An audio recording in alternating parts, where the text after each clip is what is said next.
Star Report. I'm your host, Star, PKA Troy Terrain. It's Wednesday morning. You see the title, Knicks Fever continues ahead of championship parade. We're talking about NYC and the surrounding areas, the boroughs, New Jersey, and other places as well. This is a historical thing that's going to happen. The parade, I didn't even know. They've never had a ticker tape parade for the New York Knicks back when they won those trophies back in the dinosaur era. So this is brand new swag. In case you're new to this show, I am the objective hater. I can never play basketball, and I still can't. But I had been, at the start of the playoffs, rooting for the Knicks because New York City, Manhattan is beautiful. It always has been to me. The energy, not just Madison Avenue, Park Avenue, and all the other places. It's inspiring, I'm really, really excited for the fans. Fans are fanatics. To hell with the people who have been paying astronomical prices inside Madison Square Garden to see the Knicks play. A lot of them are just goofies, to be honest with you. But the parade takes place tomorrow. I've got 2 or 3 videos I want to play. And will I be there? No. I wouldn't feel right, having, reached the point in my life, the age that I'm at, going to the parade, pretending that I've been with the Knicks all these years. I have not, but salute to the young people. And I guess some of the old, I have to talk about some of these salty posers who I'm sure will be at the parade, mouth all, twisted up, still doubting after they won the goddamn trophy and the championship. Well, what about next year? What do you mean next year? What do you mean? Enjoy the moment now. Can I get an amen in the live chat early? Enjoy the moment now. If I were a fan, and I'm not, I'm nobody's fan, I would be still partying. Still partying. Let me say, as an older man, I am so glad that the Carmelo Anthony era is over. Oh my God, he never was a Knick to me. I can't even watch him do basketball or some type of sports commentary. I can't do it. I'm sick and tired of seeing Spike Lee and a host of others. But salute to the young people who are out in the streets.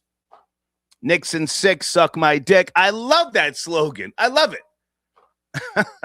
Some of you saw me on X going hard in the paint at the start of the playoffs. I'm talking about Knicks and 4, eat a dick. I mean, I just, because it's New York, not just the birthplace of hip hop and a whole lot of slang and trends, but it deserved a championship. Now, I don't know if I will ever see the New York Jets win a Super Bowl before I check out, but that would be nice. Yes, live chat. Put a 1 in the live chat for the New York Jets. Anyway, that's my main topic here this morning. It's an early morning show here, okay? Showrunner, Dame Dash. Folks, Dame has, if you ask me, he has repositioned himself, his brand. Dame has a brand, not just a name. There is a difference. Dame is now, I think he's trolling us and everybody who comes at him. I think he has figured out the formula. He is now saying crazy shit, whereas 7 or 8 years ago, he was on doing interviews talking about, that's corny. No man should be talking about another man's finances. Right or wrong. Now he's doing everything he was telling people not to do 7 or 8 years ago. Anyway, Dame has a diss track. I forget the name of his artist. Nikki Licky, something like that. She's some type of Caucasian. I'm not sure of her ethnic makeup. But she put out a diss track a couple of years ago, going at 50 Cent. on behalf of Dame Dash. What was that called? Oh, Bosses Take Losses. Checkmate. Nikki Licky. She went at 50 Cent and Cameron. But now her and Dame are back. They've got a new diss track at Jay-Z and Cameron, my nigga Killer. It's called Cheap Teeth. I'm going to play it. I'm going to play it. All right, how you guys doing in the live chat? Good morning. Good morning. Tea sipper special. Oh, man, that's nice. That's nice. Got a little water here. I may drink a beer in about an hour or so. Also, you know, in my morning shows, I always, because I talk to myself, I have been talking to myself since the 70s. I have another theory I want to, you know, put on the table. You can chime in if you like. If not, don't worry about it. Race in America. We will always have issues with race, especially with melanated people. And my theory today, well, actually, I've been thinking about this for maybe 20 years, but I'm presenting it to you today. The reason why we will always have race issues in America is because of organ harvesting. I've never tried to tie those two ends of a rope together, but today, organ harvesting. Now, this might be a black show. I'm letting you know right now to my Caucasian, Asian viewers who do support me as well. Thank you so much. This might be a black show. If you're black, you have something that the Caucasian wants, and it's your organs. That's a fact. I've got the data.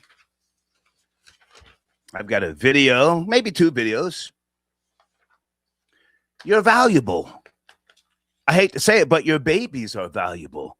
Some of you may have sad stories. Some of you maybe never took notice to the fact that when your black children disappear or die in very tragic or graphic ways, if you don't check their bodies, there's a good chance that their organs are taken.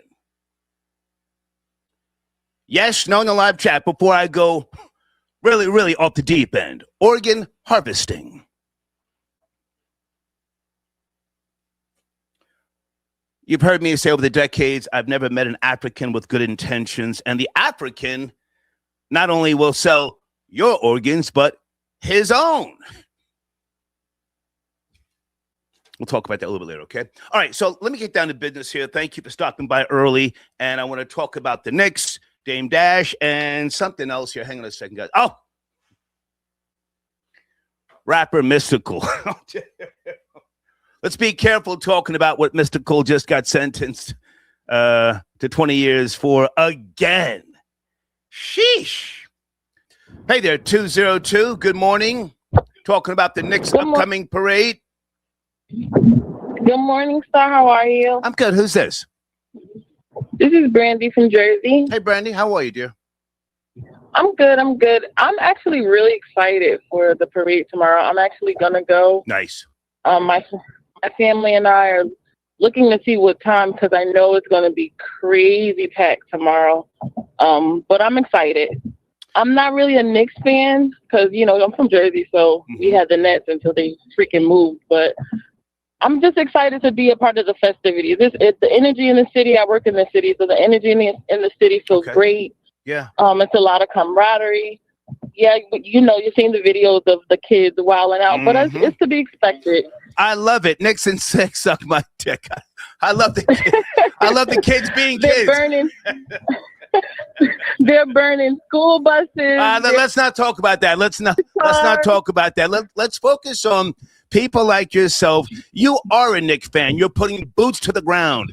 Those old-ass goofies from 50, 40, 30, 20 years ago, they never had a ticker tape parade. They never had one.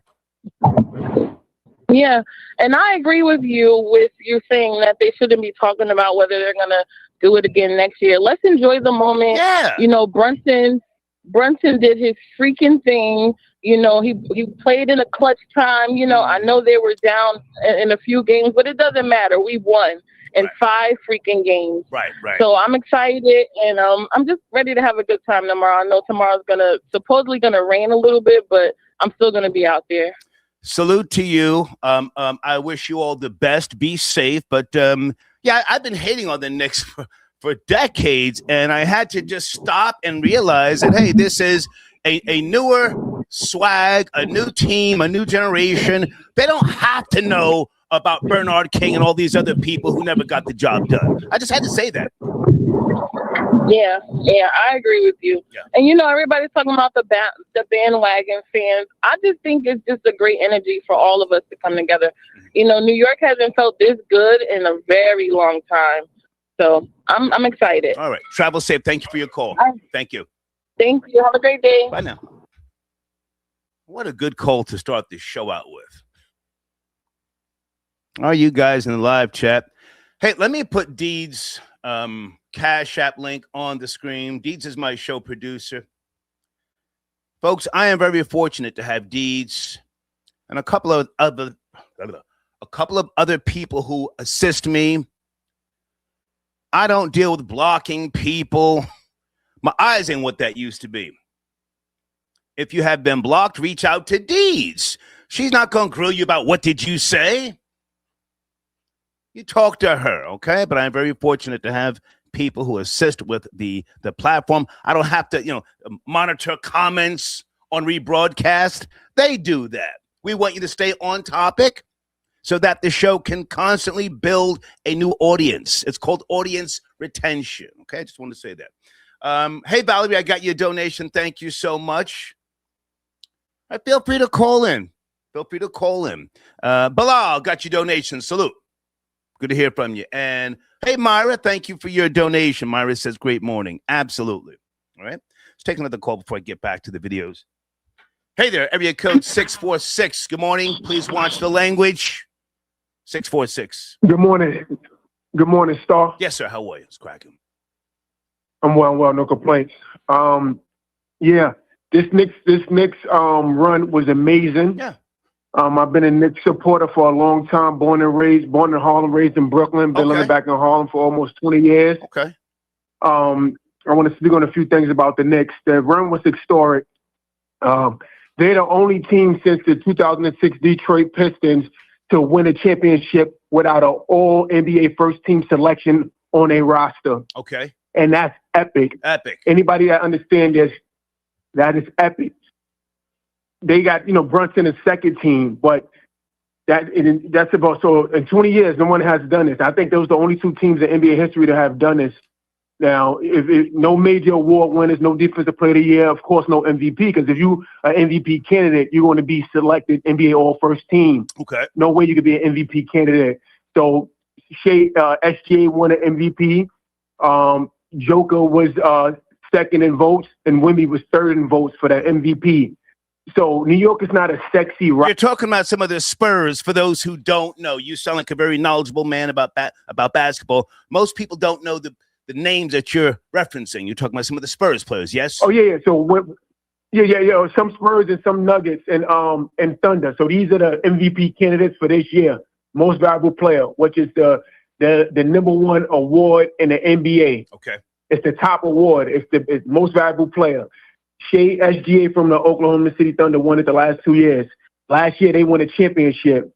The year before that, when the Thunder won it, the year before that, when the Celtics won it, Jason Tatum was all NBA first team. Okay. So that's just something historic. Right. We don't have any superstars on this team. Like Cat was drafted number 1, but I don't know if Karl Anthony Towns was ever selected NBA All-First Team. I doubt it. Hang on a second. I just learned that he was born in Edison, New Jersey. So whatever his lineage is, I don't care. He's from Jersey. And do you know where OG Anunoby is from? He's the guy in Game 4 who I do not know. I don't want to guesstimate. I do not know. It's okay, but when they rallied back from that 29-point deficit, when he put the ball in, whoa! So they are superstars. Oh yeah, to many of us who don't know the team like that. I just want to say that. Go ahead. Yeah, no, OG, he's one of the best two-way players in the league. He won a championship with the Toronto Raptors in 2019 when Kawhi Leonard was in Toronto for that 1 year. However, he was hurt, but he is one of the best two-way players, meaning that he can play defense and he also plays offense. And you was getting on Carmelo about not playing defense. You cannot win a championship with two defensive liabilities on your team. Carmelo was never built to. Carmelo never had a chance at winning. I'm a realistic Knicks supporter. I had to accept at one point that the Knicks are not built to win. This is the first time in my adulthood. I'm 41 years old. I remember in '94 and in the early '90s, was Jordan was coming through rocking the Knicks. You know, when they lost to the Spurs in '99. I remember that. But this is the first time in a long time that the Knicks have an actual chance of being good without any superstars. No Kevin Durant, no Kyrie Irving, no LeBron, no Giannis. We don't have any superstars on our team. Now, Brunson was drafted in the second round, so he didn't come in with this high praise or whatever. But this is a blue-collar team that get out the mud. That 29-point lead, the Knicks play horrible in its final series. Out of the whole playoffs, they play horrible, you know, but they played good enough. I disagree. To beat themselves. I disagree. And I'm sorry? I disagree. And let me just say this, you know, I'm not trying to hear nobody talk about the Spurs are a better team. They should have won. That's nonsense. The Knicks went into San Antonio and took 2 games off the rip. So let's not even entertain, you know, the Spurs should have won, could have won. I don't want to hear that. But listen, go ahead. No. I'm not. Go ahead, land your plane. Hold on, unless you want to talk about Dame Dash new diss track. If not, don't worry about it. Go ahead. Okay, now I'm going to finish up on the Knicks. Okay. This is bigger than the Knicks. This is for the city of New York. Right. And I'll say this. Right. No one hates the Knicks. No one hates the Knicks more than a New Yorker. Now let that sink in. Right. People have hated the Knicks. I've seen stuff that I've never seen before. Now, and land on this. I see people selling Knicks gear on a corner. Right. I couldn't imagine that. But have a good day. Salute. Yes, sir. Thank you. Good. WPIX, this came out 16 hours ago. Let's go. We are going back to where it all started for Cat, Karl Anthony Towns.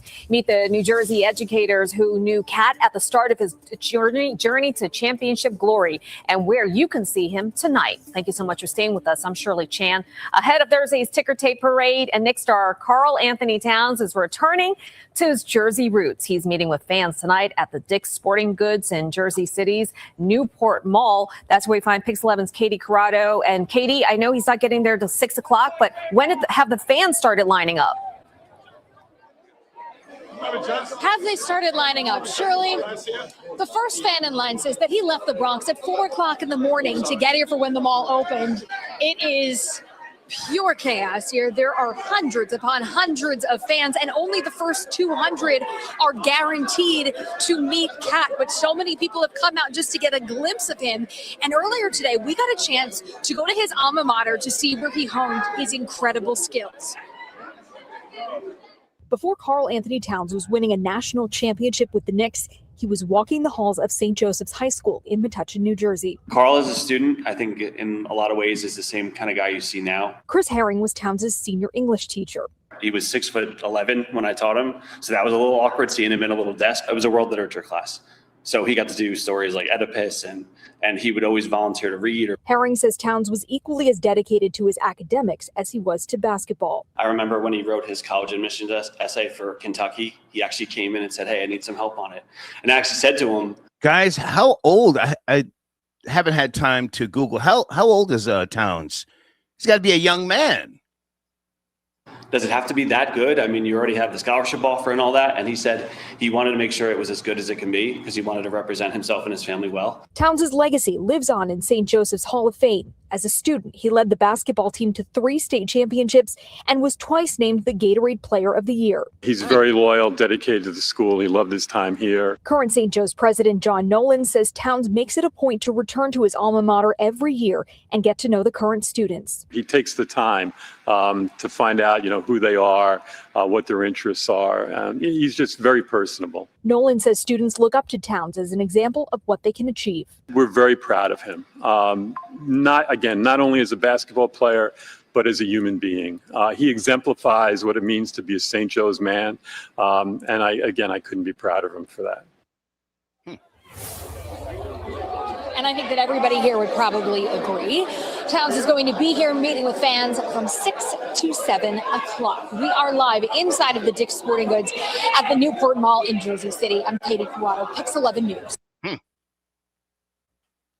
Area code 570 Wednesday morning. Please watch the language. Yo, Star, what up? Alias, what's going on, man? Not much, man. Chilling. Was goody. I was just talking about the Knicks. I'm excited for them. You know, I've been a hater, objective hater for years, and you earned the position, the everything that goes with being a fan and a supporter. How are you feeling? You and I spoke yesterday. How are you feeling right now? I'm so fucking hyped right now. You can't tell me nothing. Got to watch the language, man. Elias, got to watch the language. Oh, okay. My bad. Come on. My bad. I'm hyped. I know. That's how hype I am, bro. My bad. What are your thoughts, man? We haven't spoke during the series. What are your thoughts about the playoffs, the finals? You were watching every game, I'm sure. Yes. Every game I watched, man. Every game they still hated on us. It was never the Knicks is going to do it until about like game 4 of the finals. That's when people started hopping on the bandwagon like we was going to win. But, you know, I was with the Knicks all day, every day. I already knew he was going. Well, I can respect your position, and I know you to be a genuine Knick fan. But there were some people who just were like still doubting, you know, after game 3, after game 4.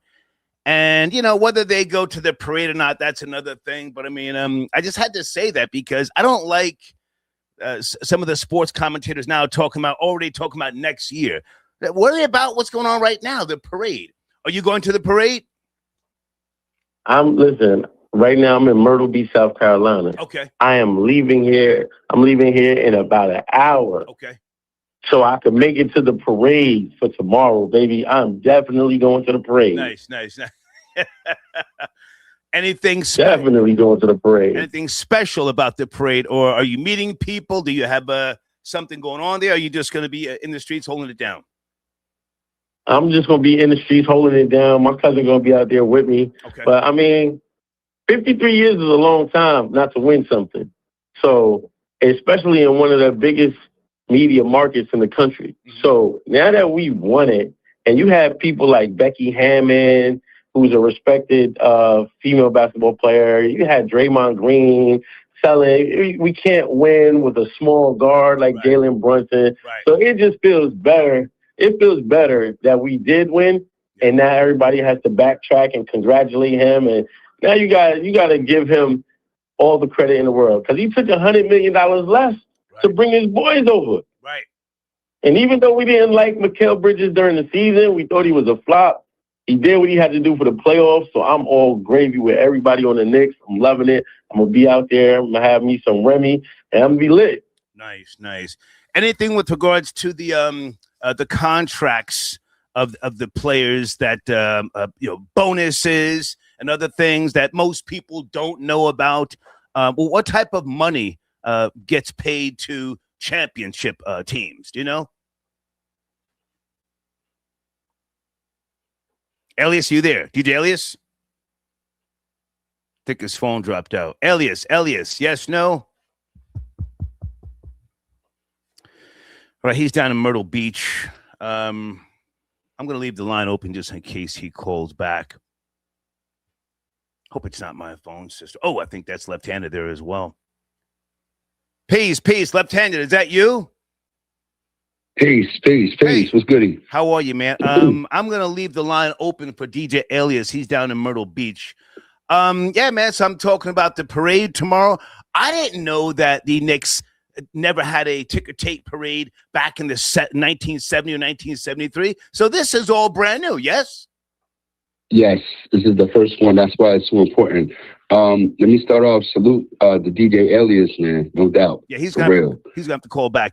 His line dropped out. Go ahead. And to answer your question in regards to bonuses, yeah. On top of whatever bonuses are negotiated within your contract, James Dolan added on another $770,000 per to player. everybody on the roster. Yeah, Per so player? on top, because those some of those guys like maybe a Brunson or a Towns may have that baked into their contract star. So if they make All-Star, if they make the playoffs, they get an escalation. They make the Eastern Conference Finals escalation. You make the NBA Finals escalation. You win the NBA Finals. Then if you're MVP, so Jalen Brunson, you got a lot coming as far as that's concerned. But on top of that, Dolan added $770K to each. James Dolan, for those who don't know, James Dolan, the owner of the Yes, Knicks. sir. Most people don't know. Come Yes, on. sir. Come on. Absolutely. James Dolan, the owner of the Knicks, man. Yeah, man, I'm definitely going to be at the parade. This is when I'm going to do Star. Down in Sports will be at the parade like early in the morning because it's going down. So, 3 or 4 o'clock in the morning, I talked with Yada Bear last night. We're going to be, talking and stuff like that. So it's going to be really, really hectic. I'm going to be on Broadway and Barclays, right in front of Starbucks. Okay. That's where I'm going to be. Okay. Holding it down. I hope to run into Sadat X. And I hope a bunch of other people that's coming for the parade. I hope to run into Alias, man. You know what I mean? So, again, man, it's going to be a great time. I'm looking forward to it. Yeah, Star. That's why it's so important to us, man, because it's really the first time. You know what I mean? So I think somebody earlier mentioned that, you've seen other teams in New York represent and have parades from, the Yankees, even the many Yankee parades. They used to be a yearly event, the Rangers, things of that nature. Yeah. It used to Yankee parade was like yearly event. Right. But listen, let me jump in for a second. Now, I never checked. Did they have a parade for the New York Jets back in 1969?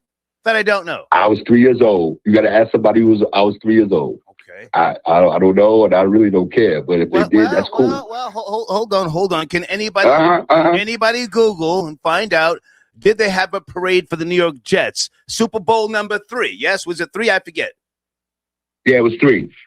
Joe Namath, quarterback of the Jets, predicted the Jets will win. They beat Johnny Unitas in the Super Bowl. That was monumental for those who don't know. Not that you have to care, but I'm wondering if they had a parade for the New York Jets. So this is brand new, man. This whole Ticker Tape Day parade. What else with regards? What else with regards to the newer fans, if you will? Not you, because I know your swag, I know your pedigree. The newer fans. What's going on? What's the underlying tone? I mean, are they doing anything different, anything unique that people should take note of? There's a line being drawn in the sand, man. The newer fans are the ones that you hear about, the destruction, all the championship parades that I've attended in the past and things like that. You never heard about that. But I think the new fans are just happy to say that the Knicks are a champion. I think somebody mentioned the proliferation now of social media. Everybody has to have their viral moment. Everybody has to be seen doing something, whether it's good, bad, or indifferent, So I think that's where the line in the sand is drawn. It really doesn't matter to me. I be seen out there going crazy today or tomorrow. It might be a different story because we're in the mix and we're in the parade.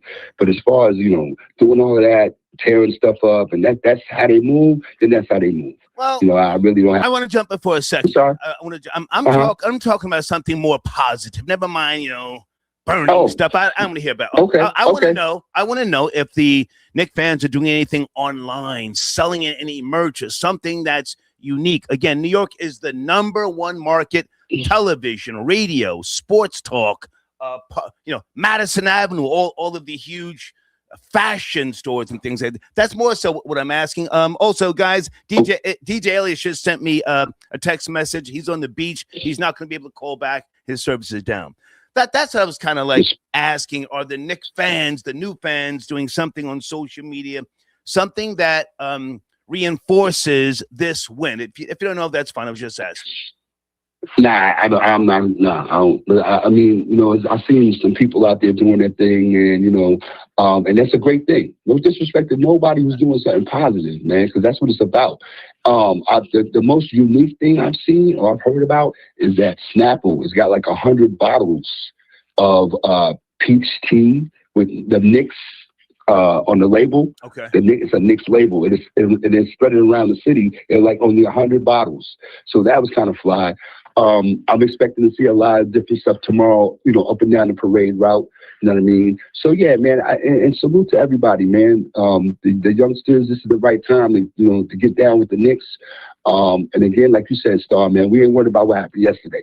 You know what I mean? Yeah. And I think I heard you say something about somebody, people are trying to push the thing forward, worrying about next year. Oh my God. We haven't been champions a week yet. I hate to just single sports commentators out because that's not what I do, but it's just like they really must have no content. They really just must be pushing this goofy agenda to just try and keep content into the algorithm. Why not figure out something so that people can unify? I'm talking about the tri-state together and something that just really has some bite to it. I see that who was it that stood up for for Taylor Swift? Was it Jalen Brunson? Somebody stood up and said she's a fan, knock it off, fall back. Do you know who that was? No, I don't know who that was, but yeah, she was at a few Knicks games and things of that nature. Sometimes people speak out of turn, man, and it's cool. They do what they do. But what I wanted to say, man, was hope everybody has a great time. And as far as the talking about next year, Star, everybody wants to be first, homie. Yeah. We jumped ahead of the curve. We're going to predict what the Knicks can do in 2027. We're just kind of like let us get the parade over with first. Right? So again, Star, man, like you said, and you're not even the biggest sports person in the world, but you still do the knowledge and you see what it is. You know what I mean? You see what it is.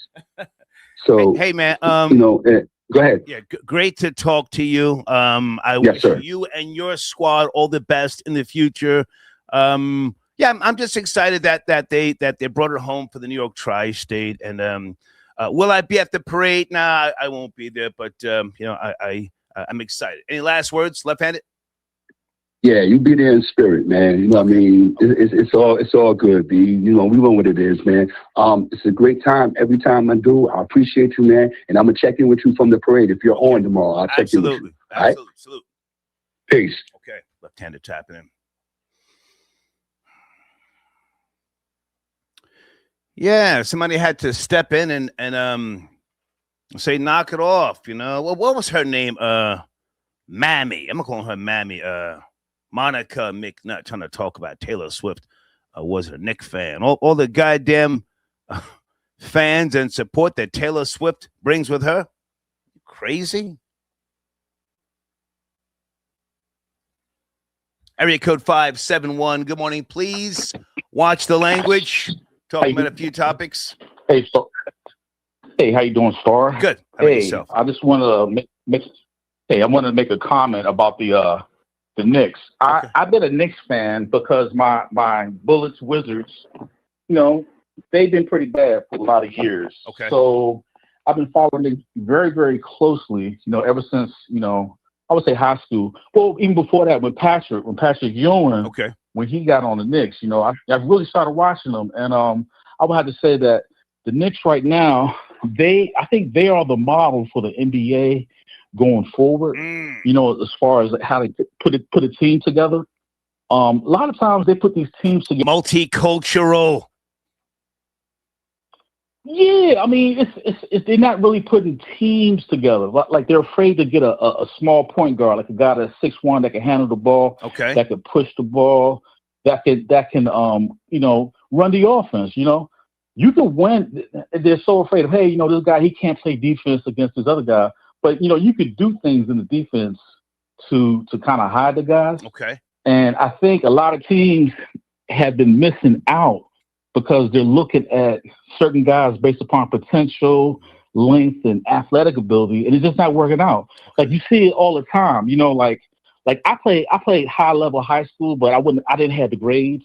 You know what I'm saying, to go to like college and all type of stuff. But I played around with a lot of guys, and when you get to a certain level, pause. That sounded a little crazy, sir. But go ahead.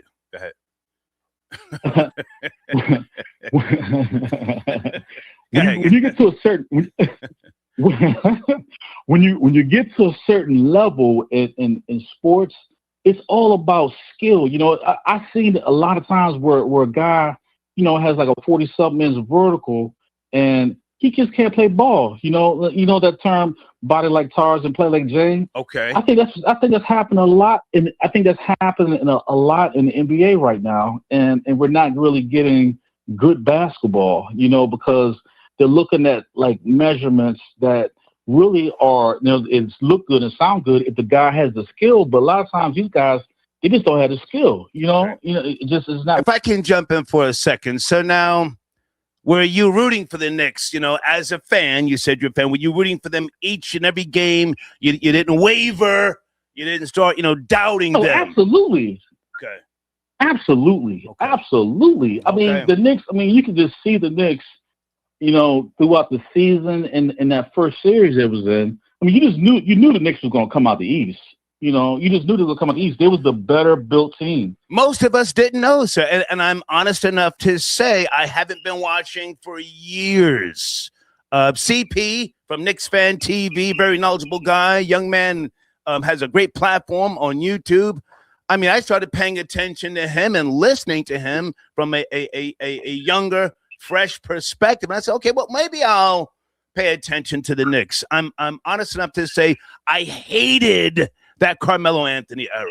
Couldn't stand it. But now that they've, Me too. Okay. Now that they've brought it home, I'm like, hey, okay, well, this is a whole brand new era. Reset. This is a reset. Go ahead. Reset. You know what? I was reading something the other day. They were saying that Carmelo Anthony, his legacy is done. Everything's over. I'm glad. They said that the day. Well, yeah. So anyway, yeah. So Carmelo Anthony, man, that was the worst era for the Knicks I think I ever seen. It was not fun basketball. He should have stayed with Denver when he was there. Look at Denver. Denver championship. They got Jokic. I think Jokic had the same number. And they won the championship. It's just a mess. For Anthony. But anyway, what I'm saying, shout out to the Knicks. Sir, we don't do shout outs. Please don't do that. Good to talk to you, though. All right, now. Yes, sir. Start that shout out nonsense. Folks, I've never done a shout out in my life. If you don't know the reasons why, maybe one day we'll take the time to talk about it again. It's a very, New York thing, and people do it to be, to throw subs. Not everybody, but I hate the implication of it. Yo, shout out. Not on my platform. Oh, there he is. Rory tapping in early Wednesday. Gotta watch the language. Gotta watch the language, Rory. Yeah, I ain't gonna curse, man. What's going on? What's going on? Good to hear from you, man. What's cracking? Everything's good. The Knicks parade tomorrow. Yeah. I don't know about that one, man. That's gonna be like, the West Indian Day parade, the Dominican parade, and the Puerto Rican parade all rolled into one. Okay. That might be too ghetto for me, man. I'm a little fatigued at the moment, so I don't know if I'm gonna. Yeah, But now I'm just listening to the show and they keep talking about Carmelo Anthony, and I keep thinking about the other one, and I'm like, do I really want to go down there and be, with the trash down there? I like Fifth Avenue. It's really beautiful. And I don't like to see it when it's all third worlders and people from the outer ghettos coming into Fifth Avenue. I already know it's going to turn into a celebration of ghetto culture behavior instead of the Knicks. I can tell. I have to ask you, with all due respect, as a friend, are you shook? What's going on? You went to a couple of games. No, I mean, I was out there. Hold on. You went to a couple of games. You were supporting, turned up off the yak. Now the first ever ticker tape parade in New York City, and you're hating? What do you mean ghetto? It's going to, I don't know the racial makeup. You would know better than me, but it's going to be, if I had to guess, correct me if I'm wrong, troll babies, mainly Hispanics and other cultures out in those streets. Oh, the white people are going to be out strong. What's going on with you? I don't know about that. I don't know how strong they're going to be out. I would say, I went out the night that they won the championship, and the city went crazy, especially by me. The whole thing went on all night. So I partied it up pretty hard. But, when you think of a ticker tape parade and you think of Fifth Avenue, you think of something picturesque and nice, and this is going to be full of goddamn, easy. Trinitarios. It's too early. Hey. Yeah. I know. Early. Come on. I know.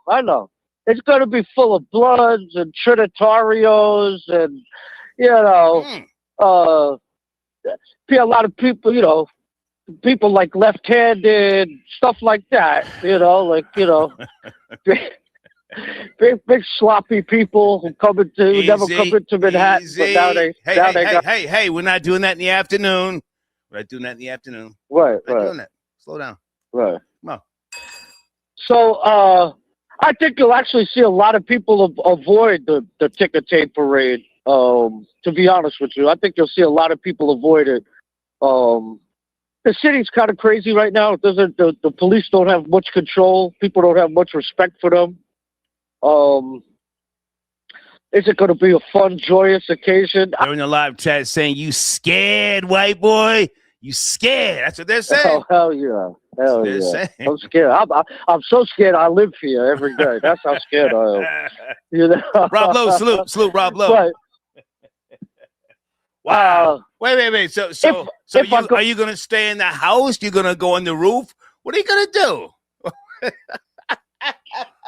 I don't, like I said, I swear, I'll be honest with you, I got a bit of fatigue, man. I'm a little fatigued. I've been avoiding certain cultures for the last couple of weeks, and it's a nice breath of fresh air. It's a really nice breath of fresh air, White boy capping. I learned that you can just take yourself away from when you see certain cultures or certain things that, bother you.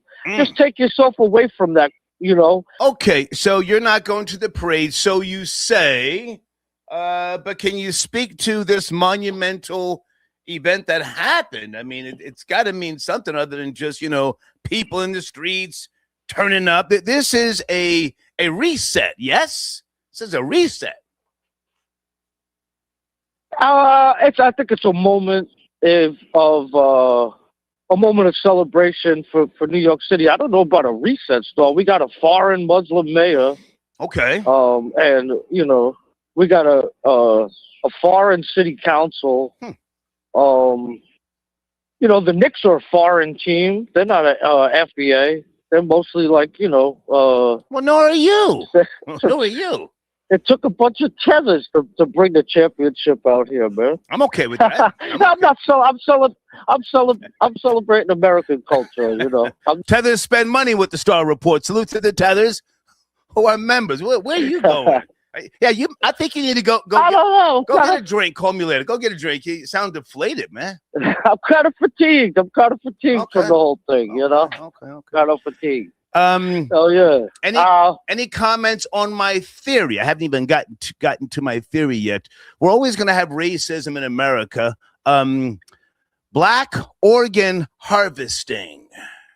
I haven't even laid things out yet, but those black organs, throughout history, one of the reasons why they would convict black people so quickly back in the days is because they wanted the organs. And I read two books, decades ago, and I don't have those books anymore, but there has been an effort to get black organs in similar fashion to how Joseph Mengele, for those who know that person, and to study black organs. Yes, no, or am I crazy? If I'm crazy, Rory, just say, Star, you're crazy. Go ahead. Well, I think that's kind of crazy. I don't think, racism exists, meaning like people are not going to want to put black organs in their body. Sure they do. Non-blacks are not going to. Sure they do. I don't know about that. Like, what? You serious? You think so? Yeah, I know. You think like I don't think black people would want a white man's heart or a white man. You know what I mean? Well, most black people are mystified, and they're well, American blacks. I'm not talking about Africans. They're mystified, and they believe in righteousness and doing good and forgiving. But in terms of white people seeking out black organs, that's a whole fact. Gotta land your plane, white boy. You soft today. You soft today. Interesting. Nah, I don't see it. I mean, I wouldn't want to wake up in surgery and find out I have a black heart. And I don't think a lot of black people would like to wake up and find out they got a white heart. All right. That's an interesting topic. I'm crazy. But anyway, I'm crazy. Yeah, you're crazy. You're definitely crazy, man. I predict badness tomorrow. I predict crime. I predict a whole bunch of fighting and cussing and drinking in the street. That's what I predict. Right. If you like it, I love it. All right, start over and out. All right, salute. Salute. All right. If you were trapped in poverty, what would you give for a way out? How many of you have sold your kidneys? Can you put your hands up? Or if your life depended on a transplant, what price would you be willing to pay? In Kenya, a black market for human organs is answering both these questions. If you want to be transplanted, come to Kenya. The buyers, wealthy foreigners who travel here from across the world. We're staying in a wonderful hotel here in Eldoret. It's professional, lucrative, and openly advertised. Bienvenue chez MedLead, leader des transplantations rénales rapides. But this illegal industry preys on the poor. I'm here to investigate transplant tourism and the people behind it. People are coming from all over the world to have a kidney transplant in your hospital. Are you saying they are not coming for the black market?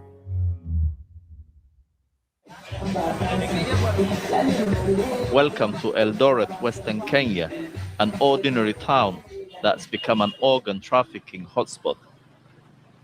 It's easy to reach and home to dozens of hospitals. The other key ingredient, poverty. We have arranged to meet a group of men.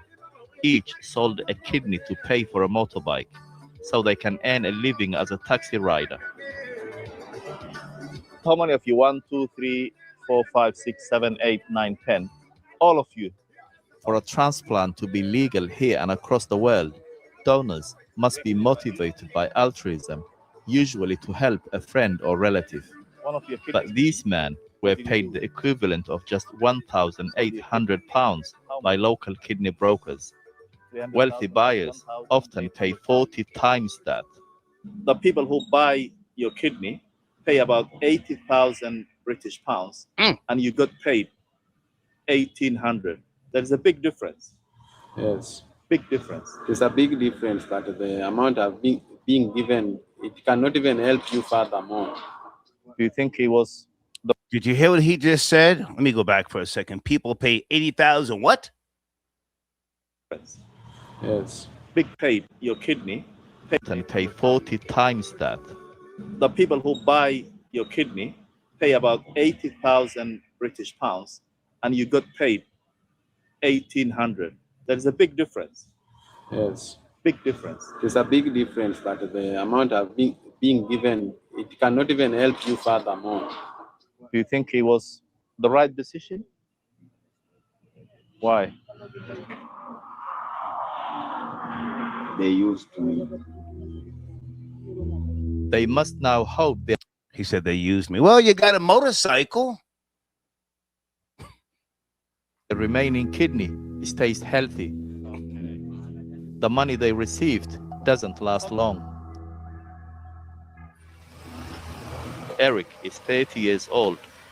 Struggling with debt 3 years ago, he was approached by a broker. Within days, he was being prepared for surgery with a group of others.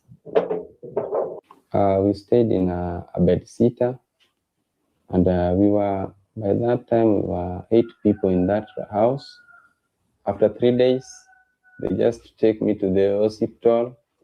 They started the treatment. They asked me so many questions. Eric says he was given a fake ID and told to sign a form saying he wasn't being paid or coerced. 2 days after surgery, he was given his cash and sent home. Hey, Marcia, thank you for your support as always.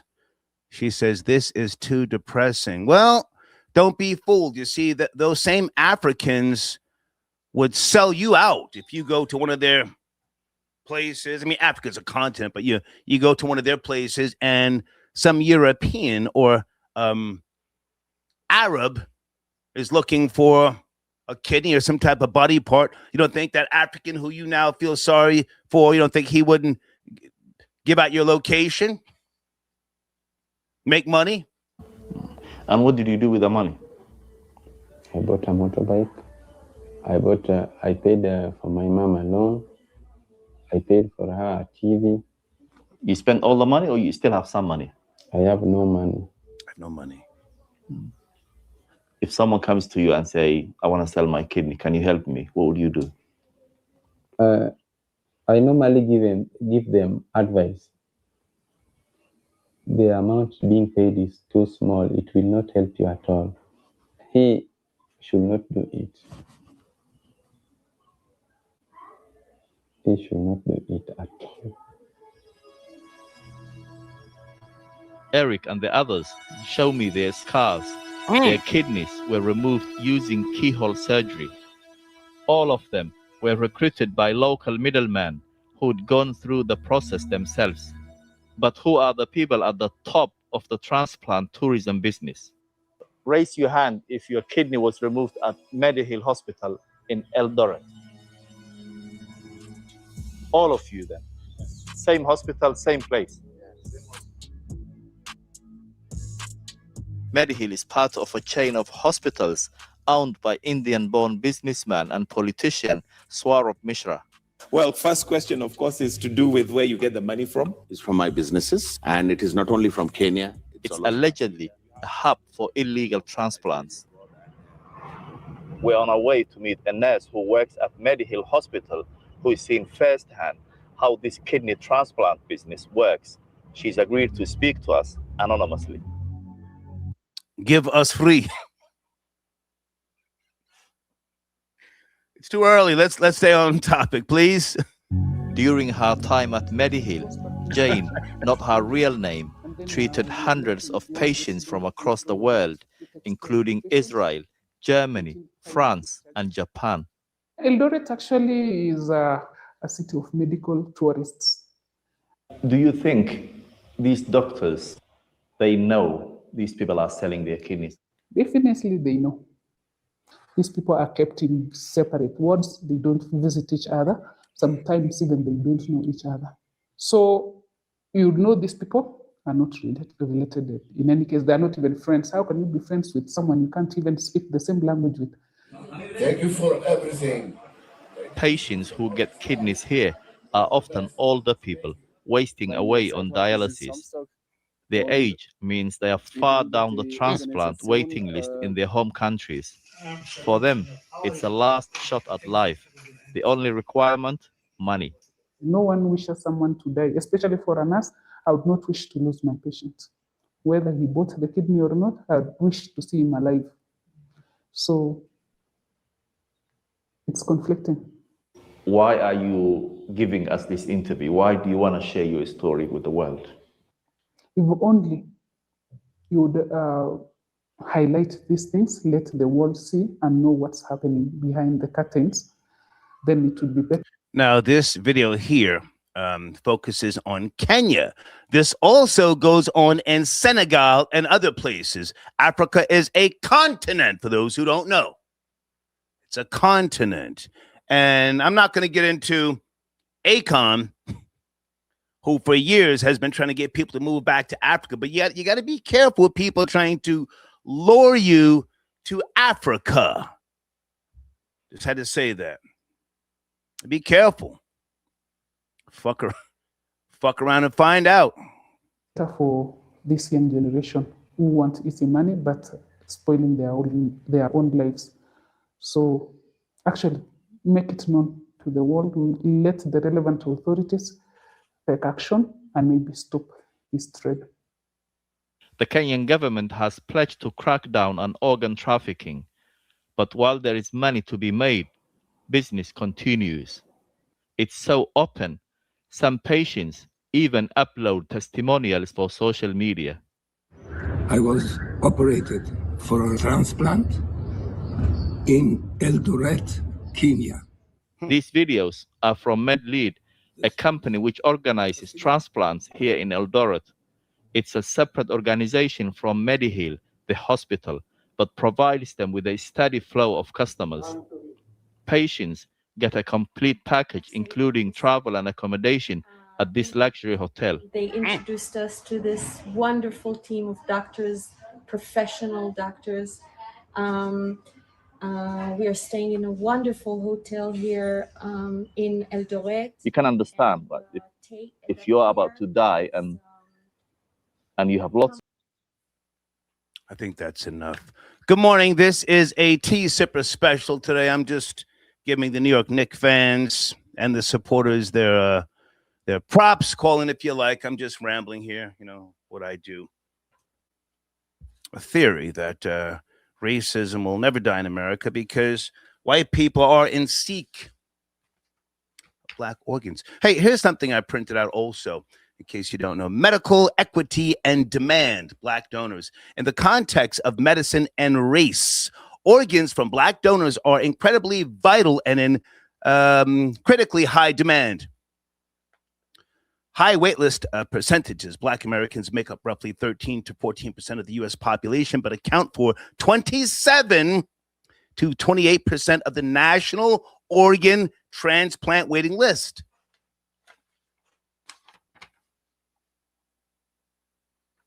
I'm not making this stuff up. If you don't care, that's fine. I just, I'm having a coffee and rambling. Hey, Deeds, thank you so much. That's my show producer. Send your questions via Cash App. Area code 770. You have to watch the language or I have to drop your call. Are we clear? 770. We are crystal clear. Salute, black man, Asiatic black man. Yes, sir. It's a black show today. How are you, sir? Where do you want to start? It's the Troll General, KOC. Okay. Calling in to big up the New York Knicks. Okay, yeah. Are you going to be at the parade? The parade tomorrow. I leave tonight to go all the way up north to get there by 10 o'clock. Nice. I'm looking to get stupid. Okay. I'm looking to get real dumb. I might not even make it back. I might spend a week in the Tombs. Whoa. For those who don't know, explain the Tombs in Manhattan. That's the Manhattan Detention Center over there on Center Street by the Brooklyn Bridge. Yeah, I was locked up there twice, maybe 3 times actually. Go ahead. Yeah, I'm looking to get stupid, Star. Well, That's the vibe right now. Okay. Gotham City. If I had to guess, I don't think we're going to see a lot of violence. I think people are genuinely happy. And I think this newer generation wants to celebrate. Now, they might do some goofy stuff. And, listen, young people do a lot of goofy stuff. But I don't see violence like that. I mean, I think everybody's kind of past that stage. What say you? I'm my own man. Okay. All right. Okay. Anything else with regards to the Knicks? Anything else?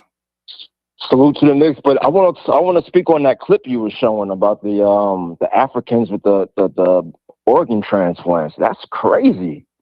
You knew this already. You knew this before I spoke about it before. You got me. Right? You got me on that one. You got me on that. But sometimes, stay with me. Sometimes we have to refresh our memories. It's just a theory. We do, yeah. It's just a theory. And a lot of times Caucasians put things out there in the world for you to see, and it gets overlooked. Have you ever heard of a film called The Island from 2005? They clearly lay it out. I remember that. Yeah. Mm-hmm. Yeah. But you know what? They always put that covert programming and movies and TV shows. I would say it's blatant now. It's so blatant to the point now where you have former wardens so boldly saying we could use him for that sweat equity.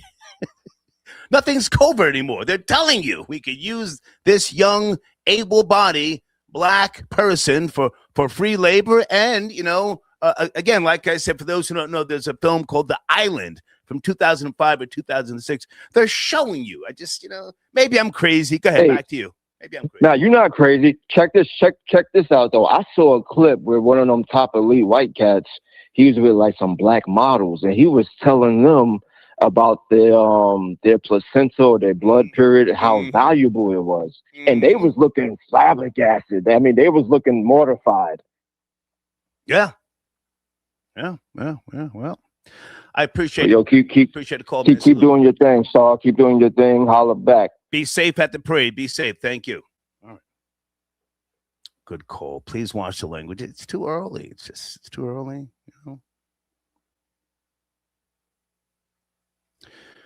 I don't want to talk about Mystical anymore, guys. He needs help. The rapper Mystical. I played a video. There's my PayPal information. Someone sent me an email saying they don't use Cash App. There's the PayPal info. Thank you for your support. Sir Shy, thank you for your contribution. So are you calling in? Oh, that's my guy right there. Sir Shy, thank you for your support. Let's take our time here.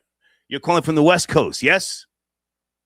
Yep, calling in from Oakland, California. Congratulations, New York City. Yeah. What do you want to start? I was going to talk about the Knicks. I wanted to give my flowers to the foundational Black American coach Mike Brown from Columbus, Ohio. Okay. Ohio, of course, is a very hotbed for a lot of FBAs, from the Mills Brothers to the birthplace of funk like Slave, Zap, Lakeside, and Sun. Bootsy Collins out in Cincinnati, and so on and so forth. Bootsy Collins. I mean, just Ohio as a state itself has always been a very hotbed for Ohio players. American I culture. can go on and on. Go ahead. Oh yeah, Zap, and Roger Troutman. Yeah. Slave. Did I say Lakeside? Yeah, Lakeside. Who's that's what's his name's son? Anyway, well, listen. Let's get to the Knicks. And do you know if Hart? What's his first name? Hart from the Knicks. Josh Hart. Salute to Josh Hart with that beautiful chocolate wife. Why everybody got a pink toe, and that's okay. You can date whoever you want to date, but Josh Hart was representing with those beautiful chocolate babies and chocolate wife. So to all the sisters out there, there's plenty of black men that date black women. That whole myth of, dating Becky is not true. From LeBron to Josh Hart, Steph, everybody has a black wife. So come on, sisters. It's going to be all right. But, congratulations to the Knicks, man. It reminds me of when the Warriors started winning their championships. But the Knicks are going to be on a big run. And like I told you a couple weeks ago, Star, I think who was the player that took LeBron to his first championship? I don't know. Even though they lost, it was Coach Mike Brown. Okay. I think we might see LeBron reunite with his former coach, Mike please Brown. stop. Sure, please stop. Don't do that. All right. In the name of Jesus. In the name of Jesus, don't do that. Please. Yes, sir. He's negotiating with the Lakers right now. We don't want him on the Knicks. And I'm saying we. I'm French now. We don't want LeBron on no goddamn Knicks. No, thank you. Okay. So with regards to the Knicks, I'm just excited for the tri-state, and I won't be at the parade. I think that would be a little too much for me to do, but I'm excited, man. And I'm saying this is a reset. Nobody has to know about all that old stuff, back when they won the last championship. The Godfather and Superfly were in movie theaters. Who cares? Yep. Go ahead. The Mac, yep. 1972, 1973. That was the last time the Knicks won. Yeah. So now they're starting new memories and new beginnings. The way the NBA is set up now, it is tough to have a dynasty, like win like 3 straight, like the Chicago Bulls. But this Knicks team built as is can win back-to-back. And then they kind of, within this era, they can at least get 2 to 3 championships within like 4 to 5 years. But the most important is winning back-to-back or maybe the year after. So just congratulations to New York City and all the callers that are from the tri-state. And like I said last week, Brooklyn Nets, move back to Jersey. Sir Shai, business. Sir I don't Shai, know how this could work. We don't remember what you said last week, respectfully. But now, with regards to it's all right. With regards to moving forward, anything? Yes. Any advice? Because you're from Oaktown, so you're used to winning NBA championships. You're used to winning. Anything? Yeah, used to. Mm-hmm. Anything that you think the fans in the New York tri-state should avoid and stay away from? Because I sadly see some of the goofy ass sports commentators trying to now put poison in the well. They should not be talking about next year. Just enjoy what happened and enjoy the parade. Any thoughts to that, or what? I think right now it's their world. You have nothing to worry about. I do understand what you mean by they're trying to poison the well and go a little crazy, but I think James Dolan finally found some guys that can run the team right. I'll give Cameron credit. You finally found some guys like Leon Rose and Worldwide West that is running the team. And when you win, kind of like the Dodgers, more people are going to want to come to you. They might take less money. You can build your team a lot easier now. And so right now, the Knicks, you're in such a very favorable position. They'll be in good hands. Okay. I'm kind of envious. I miss those days out here. All right. Salute, man. Salute. You guys have a good one, and have a good one. Okay, Sir Shai tapping in. Killer Cam, that's my guy. Top 5 greatest. You've heard me say this over and over, but Cam cannot join in on the New York Knicks celebration. I'm sorry. I saw him with my own 2 eyes rooting for the Spurs. Troll babies, right or wrong. I saw him. It's my guy. But he was with the Spurs. So, we don't need him right now. I'm French today. We don't need all that, saltiness. Now you want to come to the table. No, thanks.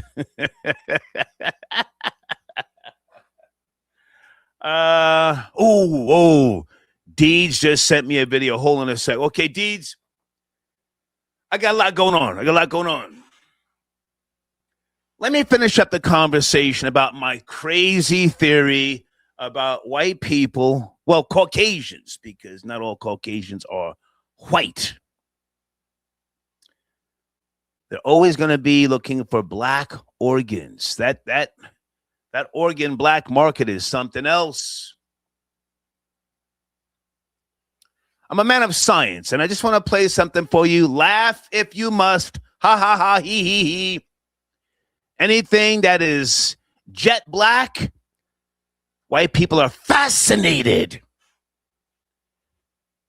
Here's a video from... How old is this video?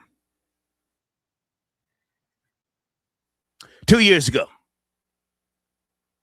2 years ago. Just, if you want to call in and talk about it, cool. If not, I'll just keep it pushing. I won't say a damn thing. Take a look at this. Here we go.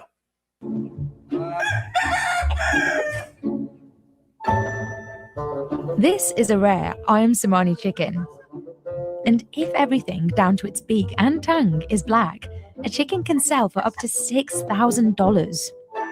And its eggs can sell for up to $16 each. They are incredibly difficult to find, but if you can find a good one, then you hold on to them like gold. That means taking care of these chickens is a full-time job. But they're rarely eaten. So why do people buy Somali chickens? And why are they so expensive?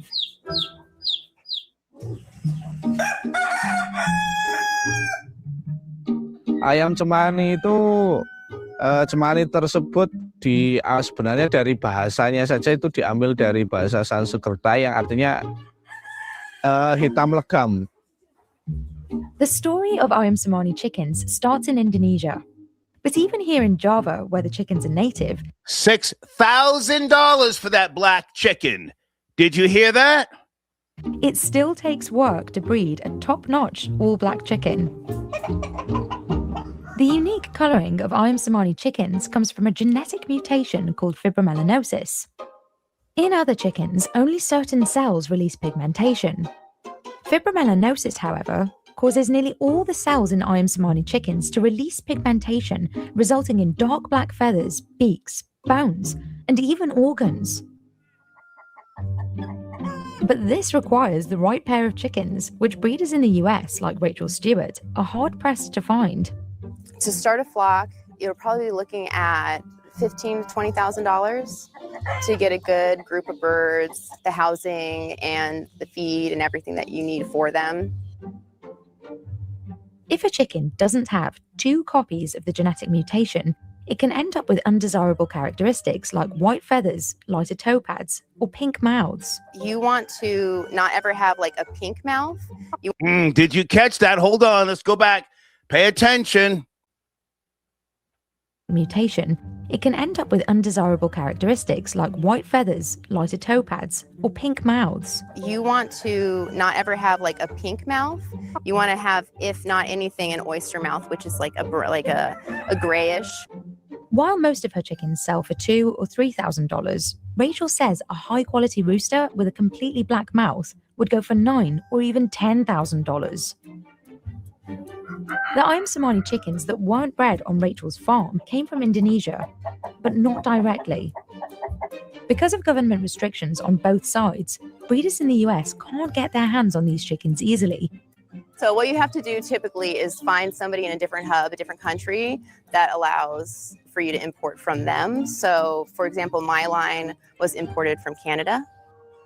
As a result of all the export restrictions, the quality and price of ayam Cemani chickens outside of Indonesia can range widely. This is why chicks from different American farms are listed online for anywhere between $35 and $90. But who exactly is buying these chickens? I've noticed that the people who purchase from us are rare breed collectors of different avian species. You think of it in comparison to an Amazon parrot. If you get a parrot, it's going to cost you at least $5,000, right? So That's enough. I'm crazy. I'm talking to myself. Area code 458. Good morning. Please watch the language. Talking about the New York Knicks and a few other topics. Are you there? 458. Yes, no, maybe. In 5, 4, 3, 2, 1. You are the last party in the... All right. Phone lines are open. Some of you knew about those black chickens. You just didn't pay attention. Hey, Mahogany, what's going on? Mahogany, you sent me an email the other day. And I don't want to repeat it because it was talking about young black males. But that type of topic is a little too risky. And I thank you. Let me just say that. But I can't monetize that topic because of the audio algorithm. Just want to say that. But thank you. I did get your email from the other day. Hey there. Good morning. Hello? Please watch the language. Good morning. Yes, sir. Hey, sorry about earlier. Just caught you at the end right there. I'm a first-time caller. Just subscribed. Want to say I appreciate you and the subject you talk about. Thank you. Thank you. My name is Lobo, lighter shade of brown. I'm a lighter shade of brown. So I have to say, as a Sacramento Kings fan, congratulations. I knew Mike Brown was never trash. I always knew he was good, especially the way they let him go. And really, other than that, Dame Dash, I think he's tripping. But we'll have to find out. But that's all I really have to say. I think. Well, stay with me for a second. Stay with me. Does Shaq own part of the Sacramento Kings? Am I getting something mixed up here? What'd you say? Sorry. Shaquille O'Neal. Is he like some type of owner? Yeah. He well, I'm not sure if he still is, but he was like a percentage owner. Him and like, dang, everyone that likes to get rid of the Kings, pretty much. So all the good players are always gone, like always gone. Okay. Yeah, I can remember something with Shaquille O'Neal and the Kings. Okay, so how long was he coaching up there in Sacktown, Mike Brown? I don't know. Mike Brown, I believe I can't give you. I think it was like 4 years. If I'm right. Okay. If I'm right, I can't tell you, but I mean, we've only gotten better with them there. They never made wrong choices. Just that a team needs to grow. You know, I mean, obviously we keep getting rid of all the good players. They end up being good somewhere else and don't give them time to develop where we're at. So it was devastating, I think, for Sacramento when they let him go. So obviously New York gets the Did Chris Webber play with the Kings? I forget that. Maybe that's going too far back. Yep. He did? Yeah, he did, yeah. Okay. And he hurt his ankle during the playoffs. Right. Okay. He Against the Sonics. Yep. I'm sorry. Good. Chris Webber, yeah. Okay. Yep. But yeah, Jalen, one last thing is Jalen Brunson. Since I seen him come in, you knew he was the real deal. And so it's good to see him rise up like that. He's not full of himself. It was great to see. Okay. Period. Okay. I appreciate the call, man. Thank you. Yes, sir. Have a good day. Thank you. Yeah, Chris Webber. All right. New Jersey 7. Oh, my goodness. Okay. Mahogany just sent me another video. Hold on a second. Let me go to this one here. Deeds, my show producer. Oh, my goodness. Floyd Mayweather facing 2 felony charges for alleged theft and check fraud. Thank you, Deeds. Okay. Troll babies, please tell me that story is fake news. It's AI. Come on. Money May gonna make it do what it do out here writing bad checks, allegedly.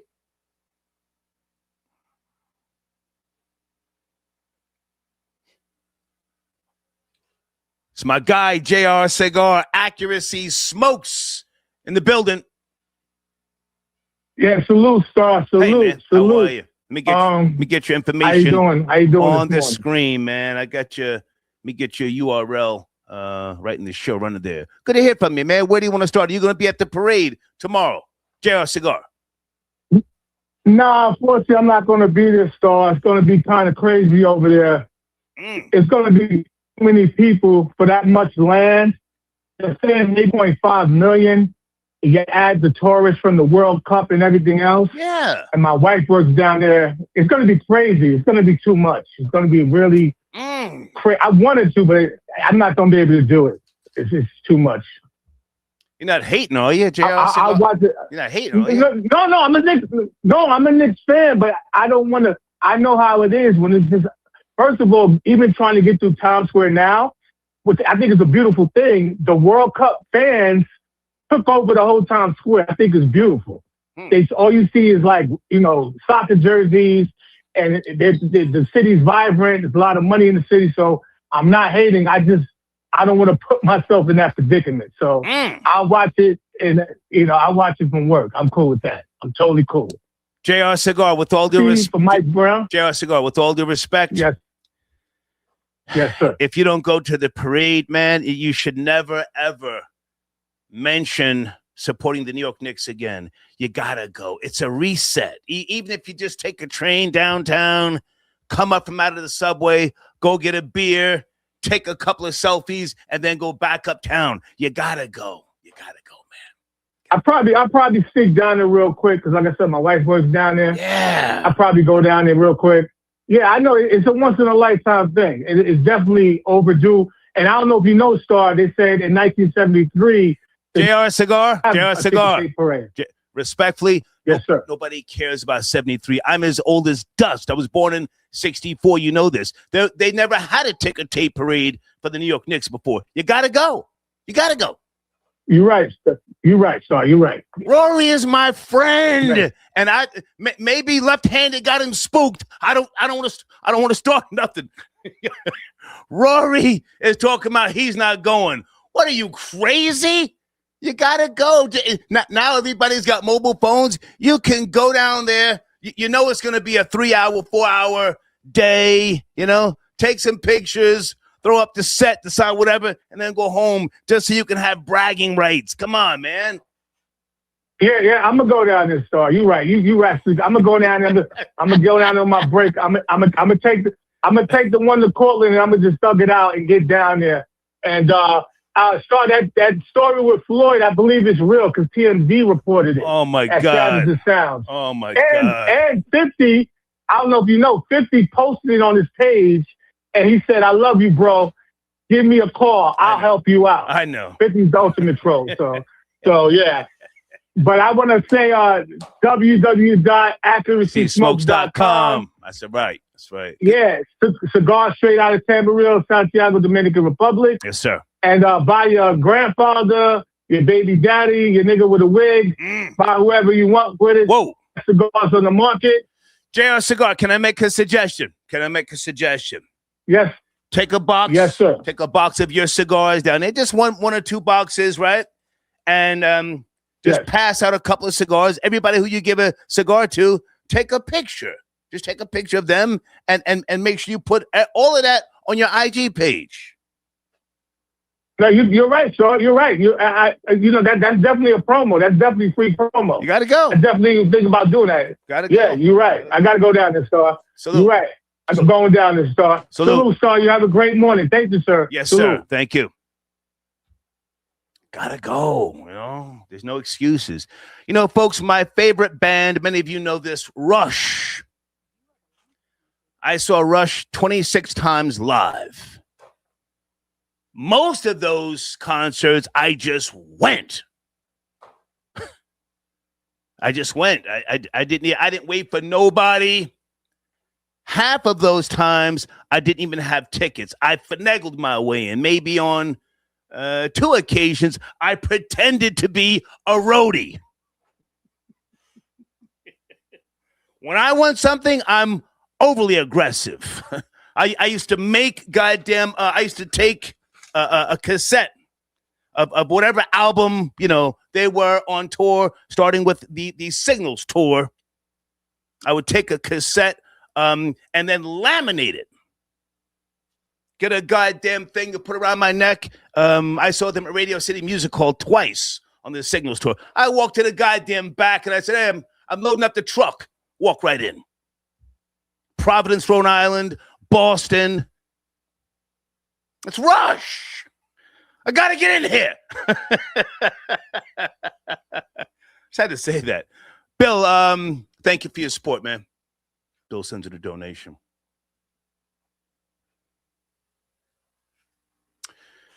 Hi, Miriam. Oh, okay.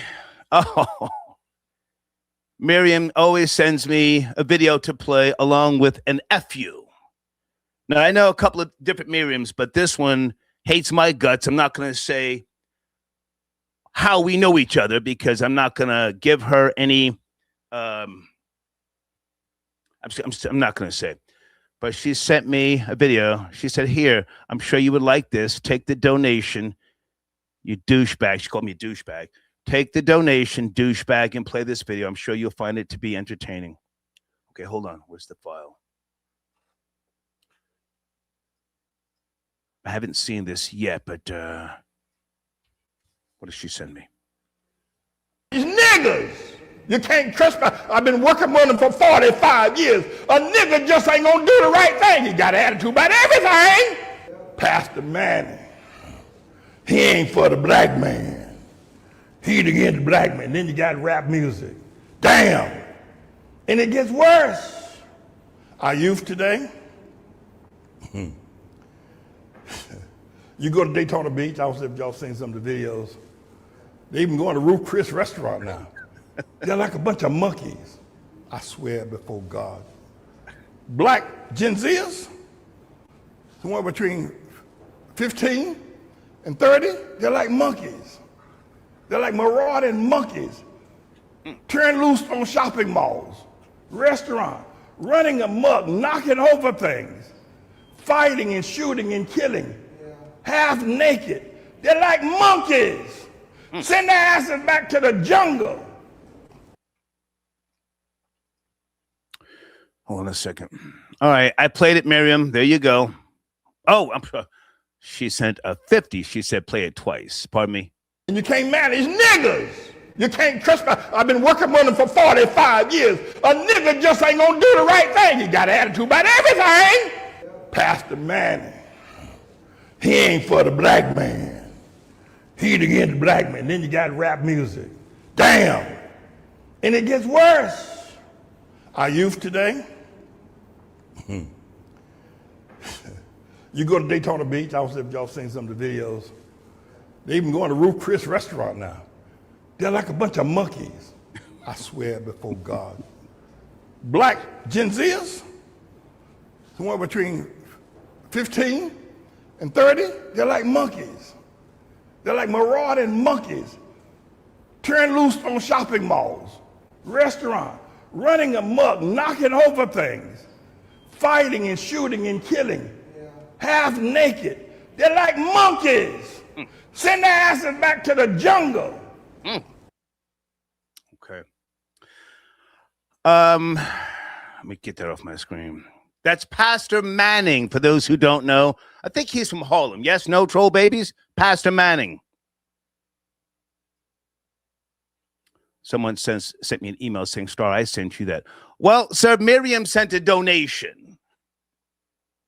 I'm a capitalist, so you may have sent it, but if I didn't see Cash App or PayPal, you know,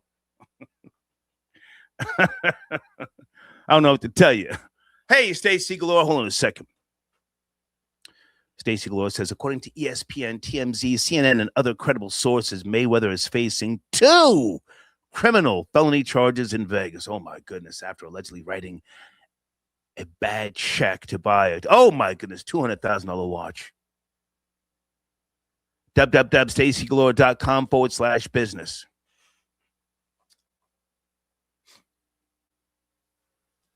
If he's convicted, they might put him in jail. They put OJ in jail, right? In Vegas. That was my nigga. OJ beat a murder charge, and his dumb ass, he went to Vegas, if I remember correctly. He was trying to get some of his memorabilia back, right? He had some guys with him. He ran down on some niggas. How much time did they give OJ? Was it 5 years, if not more? Nigga beat a murder charge. Thank you, Stacey Galore. Okay, well, listen, send it. Hold on a second. Somebody else sent a donation. Here's my email address. If you have videos that, that I need to play, we ask for a small contribution. Okay. How do I say your name, young lady? Alina. Hi, Alina. Okay, she sent a nice donation. Okay.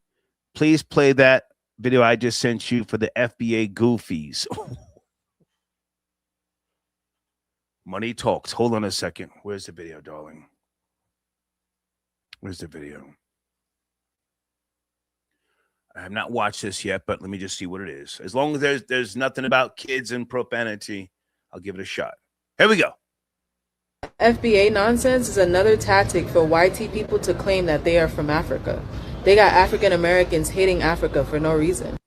While they use the land to capitalize on it and try to convince us that they've been here. This is Africa. Mali, Ethiopia, on the border between Ethiopia and Kenya. Get connected with your African roots. If you don't, you'll miss out. One more time. That FBA nonsense is another tactic for YT people to claim that they are from Africa. They got African Americans hating Africa for no reason. While they use the land to capitalize on it and try to convince us that they've been here. This is Africa. Mali, Ethiopia, on the border between Ethiopia and Kenya. Get connected with your African roots. If you don't, you'll miss out. Okay. Thank you, young lady, for your donation. I'm not sure what that video is about, but well, I mean, of course I heard it, but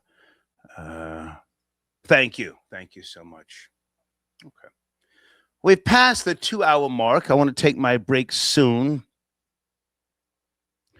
Yeah, guys, I'm gonna avoid the mystical conversation. You know, just he needs help, and whether he gets help or not is not really my concern. When you're a person of notoriety and you fall into certain situations where you should be taking precaution, I can't necessarily feel sorry for you. Never met him. He called my show one time,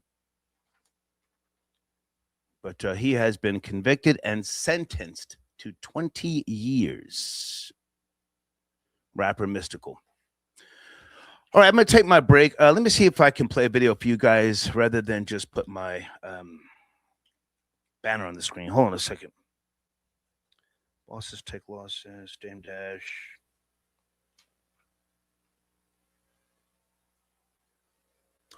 Oh, okay. I got something for you guys. Just give me 5 minutes. Alejandro, I got your donation. No, listen, I'm not going to get into Miriam and my business, but she's an older woman like myself. She has early stages of Parkinson's. Is that a disease, Parkinson's? Michael Fox has that, right? And she's trying to blame me. Hold on a second. Does excessive cocaine use lead to Parkinson's? Hold on.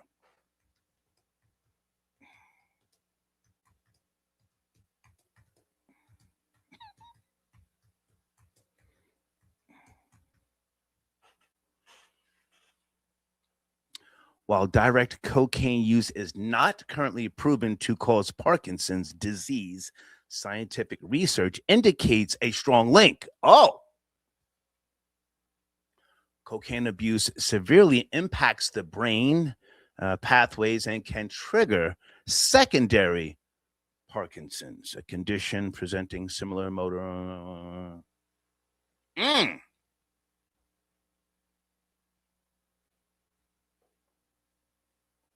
me get away from that topic. She spent Skrilla. Okay. Let me play this video here. Now, we spoke about Kenya earlier, right? Organ harvesting. Here's something with regards to Sierra Leone from 2 years ago. What type of drug are they doing out in Sierra Leone? And are they blaming the white man? Or are they just doing it on their own?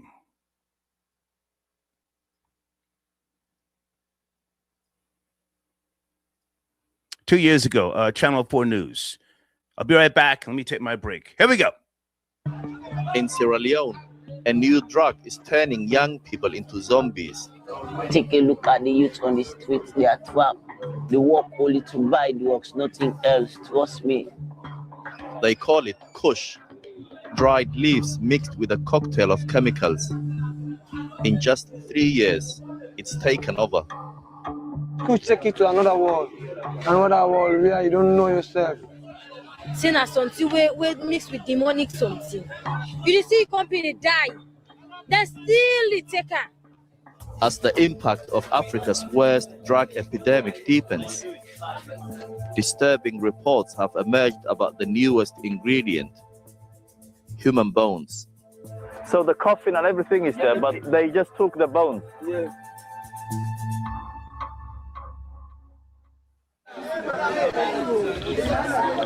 Freetown, home to 1 million people. It's a vibrant trading hub famous for its beaches. But below the surface, the city is suffering.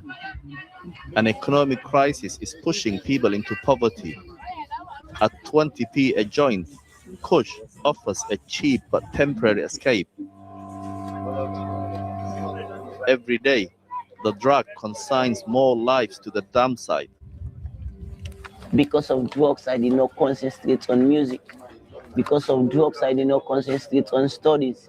Because of drugs, I did not concentrate on writing. Because of drugs, I did not concentrate on anything. 25-year-old Abu Bakr once dreamt of winning a Grammy. When he took up Kush a year ago, his family kicked him out. Now, he lives at the city's rubbish tip, along with more than 1,000 others. All I'm asking, Lord, is for you to give me a second chance. Let me prove to my family I'm not lost totally. I can still be who I want to be.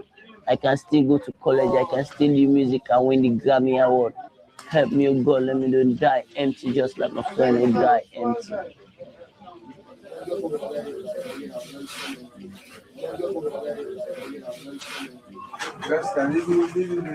Most of the people here are young men. When they are not high, they search the rubbish for anything that can be sold. The money goes straight on their next hit. I got no respect in the street, no one care about me, no family, no friend. Fathers abandon me, mothers abandon me, nobody wants to know about me because of this push. Al-Haji is 22. He got hooked after a friend gave him a joint 2 years ago.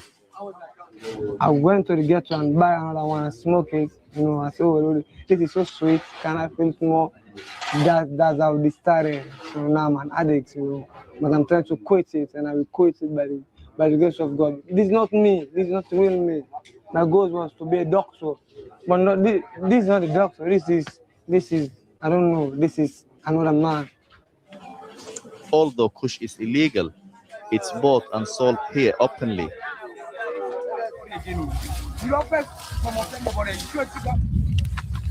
It doesn't take long to identify the local dealer. He agrees to speak to us anonymously. You know, your business is destroying lives, destroying families, destroying young people. I know that, but jobs are not available. That's why we are doing it. So this is you saying this is the only way you can earn money? Yeah, this is the only way. Can you tell us the components? I don't know, because don't mix it. When they come with it, we buy. We are the small dealer. It is good, we buy. It is not good, we not buy.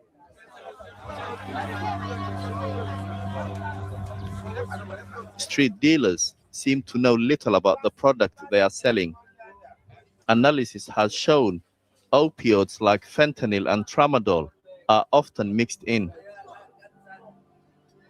But in the last few months, shocking rumors have emerged about a new ingredient. Police suspect people are grinding up human bones and adding them to the mix. We have come to one of the main cemeteries in Freetown because we are told that local communities are forming groups to stop the grave robbers. They are called Friends of the Dead. We are not like friends to go to talk to the dead. David Dean is the man in charge here. Just take a documentary of it. Yeah. He agrees to show me around. We have many destructions. Even this is other. There is not even remains inside here. We have heard that people are digging to find human bones and making it kush. That's what the message that I'm getting here. That the breaking of the graves here is about that. It's about what? About taking bones and make kush. Oh, this is another one. Yeah, Come here. See inside, come here. So the coffin and everything is there, but they just took the bones. Yeah. Wow. Taking all the bones. They're taking the bones. Yeah. How many graves destroyed? You said? It's more than thousands. More than 1,000 graves. Yeah, 2,000. Despite the work of David and his friends. Did you hear what he said? Hold on. Mixing it with bones. Dead bones, or are they killing people for their bones to then mix it with the kush? Oh, this is another one. Yeah. Come here. See inside, come here. So the coffin and everything is there, but they just took the bones. Yeah. Wow. They're taking all the bones. They're taking the bones. Yeah. How many graves destroyed is it? It's more than thousands. More than 1,000 graves. Yeah, 2,000. They destroy thousands of graves to get to get dead niggas' bones to mix it with the kush. Boy, no way, boy. Despite the work of David and his friends, even the dead aren't safe from the kush crisis. But the question remains, why would anyone try and get high of human bones? Medication. At the country's only mental health hospital, Dr. Jusu Matia has seen the recipe change over time. My main nigga on the trigger, Florida boy Jay, tapping in Wednesday. The real ones have to call in. Yes, sir. I want to know, was this the same group of people that Jungle Mammy was trying to tell us we supposed to align with from Africa, and we all won, and the whole FBA thing is a sham? Right. Niggas smoking. Yeah. Niggas smoking they grandmama bones, getting high off fentanyl and granny gut. Right. But that's who we got to come home to. Well, that's why we got to leave this wonderful land we call America and go over there. Then that view she had, then that looked like West Virginia. Yeah. That looked like the highlands of Pennsylvania or something. Like niggas over there see grass and talk about his paradise. What are we talking about? What are these non-FBA tethers calling in, telling us to come back home to smoke granny bones for? But in the hell no. I'd rather deal with the white man over here, dog. Akon just did an interview. I forget the name of the platform. It's on YouTube. They're very well known. Oh God. And he's still talking that going back to Senegal shit. You know about that? Let me see if I can. Yeah, we ain't going back over. No. We ain't going back over there. No Senegal. We're not from there. That's what I'm saying, Nick. Like, bro, why don't you go back, educate your people, and build it up? Stop trying to take the best and stop trying to do a brain drain of FBAs in America. Send them over there so we can build up y'all country. Just so y'all can tax us triple the amount for the bush meat and tell us, we built this land over here too. No. You go back to Senegal. You built that up. Yeah. Put granny ashes down. Pick up a book and stop letting them Chinese people whip up on you and take your land. We're not coming back over. We not from there. Earn your leisure. Salute to those young men. Yeah, and I'm not gonna play the video. He been talking that we should go back to African nonsense. Akon talking about he was talking about this, pardon me, on Earn Your Leisure on YouTube. Go ahead. Yeah, man, I'm tired of them trying to tell us where we from, where we need to go back to. We come back home to the motherland and no, I'm sorry. I don't hear them going to Jamaica talking about y'all need to leave Jamaica and come back home. I don't hear them going to Haiti and say, hey, I know y'all getting y'all ass kicked in Haiti. Y'all eating mud cookies. Why don't we send a boat and get y'all back or plane to get y'all from Haiti? They don't go to no other country. They don't go to Brazil. They don't go to Colombia. They don't go to no other place where there's melanated black folk and tell them to come back home. But they always find a way to come to America and say, come back home. Wonder why. Yeah. You don't want nobody else to come back but us. But at the same time, we not y'all. Sound like another African flim flam scam, 3-card Monty type situation right now, like a double cross. We ain't going. Hey man, New York Knicks. Anything you want to say? You kept it real when you and I were talking. You said you were sick. What was it? Game 4? Oh, Game 4, Game 1, Game 2, Game 4, Game 5. Mm-hmm. Boy, I was sick as a dog. I want to say congratulations to James Dolan and the New York Knicks, to Josh Hart, Brunson, Big Purr, aka Karl Anthony Towns. Yeah. That is a good team, and that is full of high character individuals. Great team. That is one of the most great team. That is one of the most. What'd you say? Great team. Great team. That is one of the most. Yeah, the way they kept coming back on the Spurs, it got so to the point where I said, even though they were ahead by 20 some odd points, game 2, when game 3 came rolling around, or game 4, pardon me, I said, watch the Knicks come back, and sure enough, they did.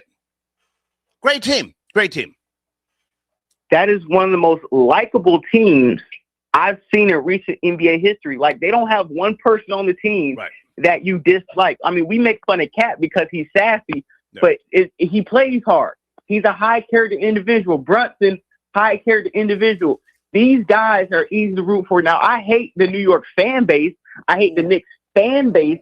But as far as in team and an organization, I love the way they didn't go out and they tried. They tried to get LeBron. They tried to get KD. They tried to get Kyrie Irving. And all these guys turned the Knicks down. So they brought together a bunch of cast-offs, a bunch of guys the other team said, these individuals we cannot win with. They had a chip on their shoulder, and everybody on that team proved you could win with us. And if you don't want to win with us, we'll win without you guys. Like, I'm just very proud at the fact that, like I say, they don't have a 6'6" wing guard / forward that can give them 30 points. They don't have the dominant big man to drop 50 on. They have a group of role players and overachievers that when it was time to get down for that crown, they got down for that crown. The OG block and then the tip in, pause. These guys played wonderful basketball. And regardless how I feel about the Knicks fan base, that was a wonderful championship. And it was a breath of fresh air to see a group of guys like that who actually have that camaraderie and that actually you could see that they're brothers. I'm fucking with Jose Alvarado, Boricua. He's Puerto Rican, right? Yeah. That's my nigga right there. That's my nigga. And you know, I don't know if the Fat Joe curse is lifted. I don't know if all these curses is lifted from the Knicks, but this championship really makes you feel like the world is about to end soon, because if they let the Knicks finally win championship, I don't think we got much time on this earth. I think it's about to blow up pretty soon. Hang on a second. Okay, so Alvarado, his father is Puerto Rican. His mother is Mexican. Okay. Boricua! We're claiming him. Yeah, I'm Puerto Rican right now. Go ahead. Yeah, double B's. You know what I'm saying? And salute to Josh Hart for having a beautiful chocolate wife.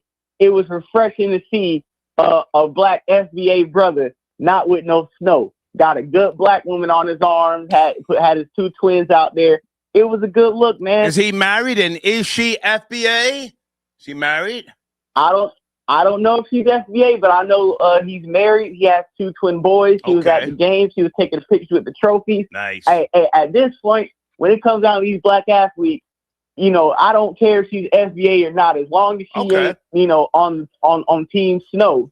Because just like Brunson, a lot of these guys, they get the most mid-looking snow and keep it pushing. And that's cool. I don't want to stay too long on that topic because I know we got Dame Dash and a few other things coming up. Oh, my goodness. So, we got to talk about Dame Dash. Dame has figured out the formula to trolling, and I'm happy for him because, you know, he was against, you know, the nonsense 7 or 8 years ago, telling people, that's corny, talking about another man's pockets and yada, yada. He was standing on principles.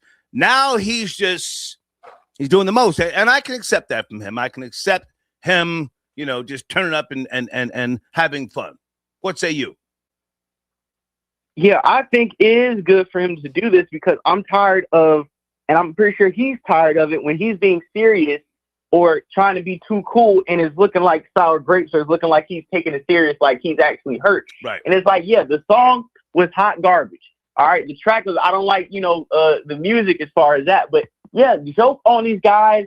And then at the same time, when he says, you know, we can all get money, we could all eat together. You know, we're still young. We should do a Rockefeller, you know, reunion, or we should get, you know, Beans and Cam and a lot of us back. That in the day, I believe what he's saying.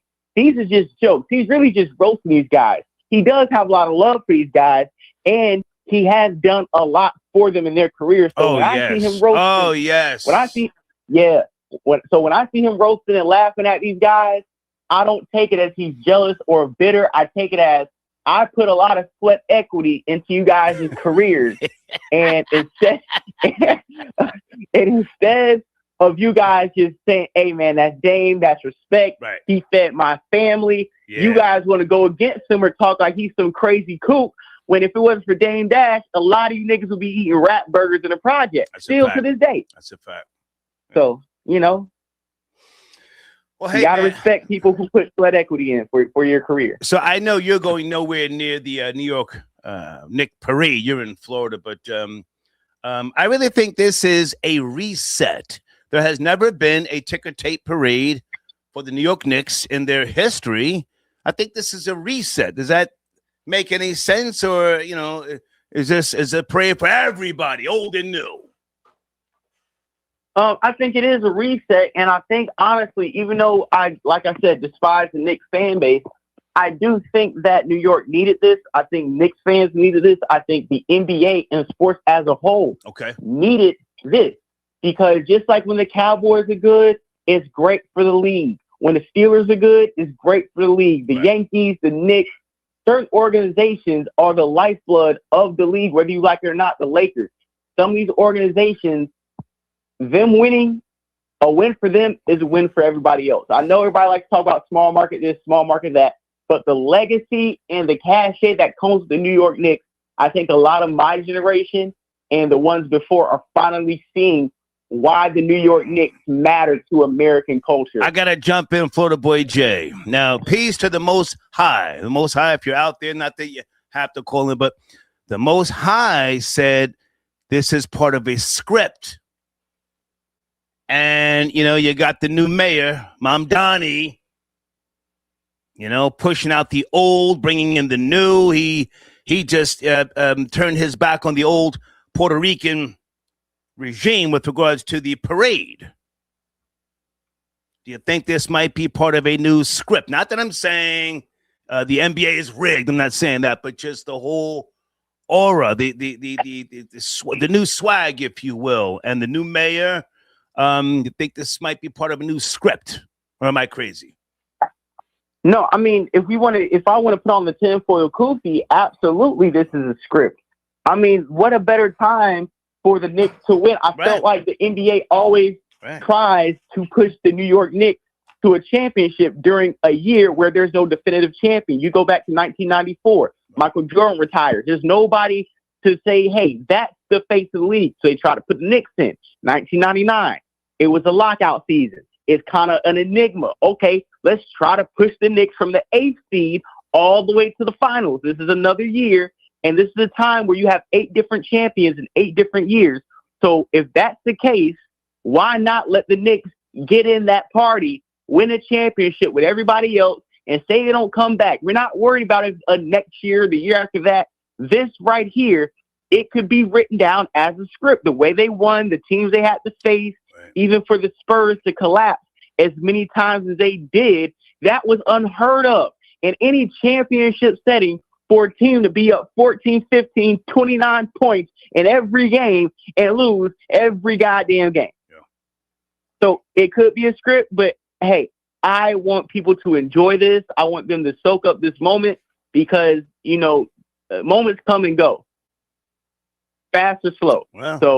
If this is something New York wants to celebrate and soak in and just appreciate, let them do it. I'm a Miami Heat fan, man. I've seen 7 championship appearances and 3 rings. I know what it feels like to be an NBA champion of a team. So anybody else, if this is your first time tasting victory, taste it, soak it up, man, and appreciate it. Okay. Great to talk to you, man. Anything else we need to mention? Floyd Mayweather supposedly, allegedly writing bad checks in Vegas. What the hell? Any comments, Florida Boy Jay?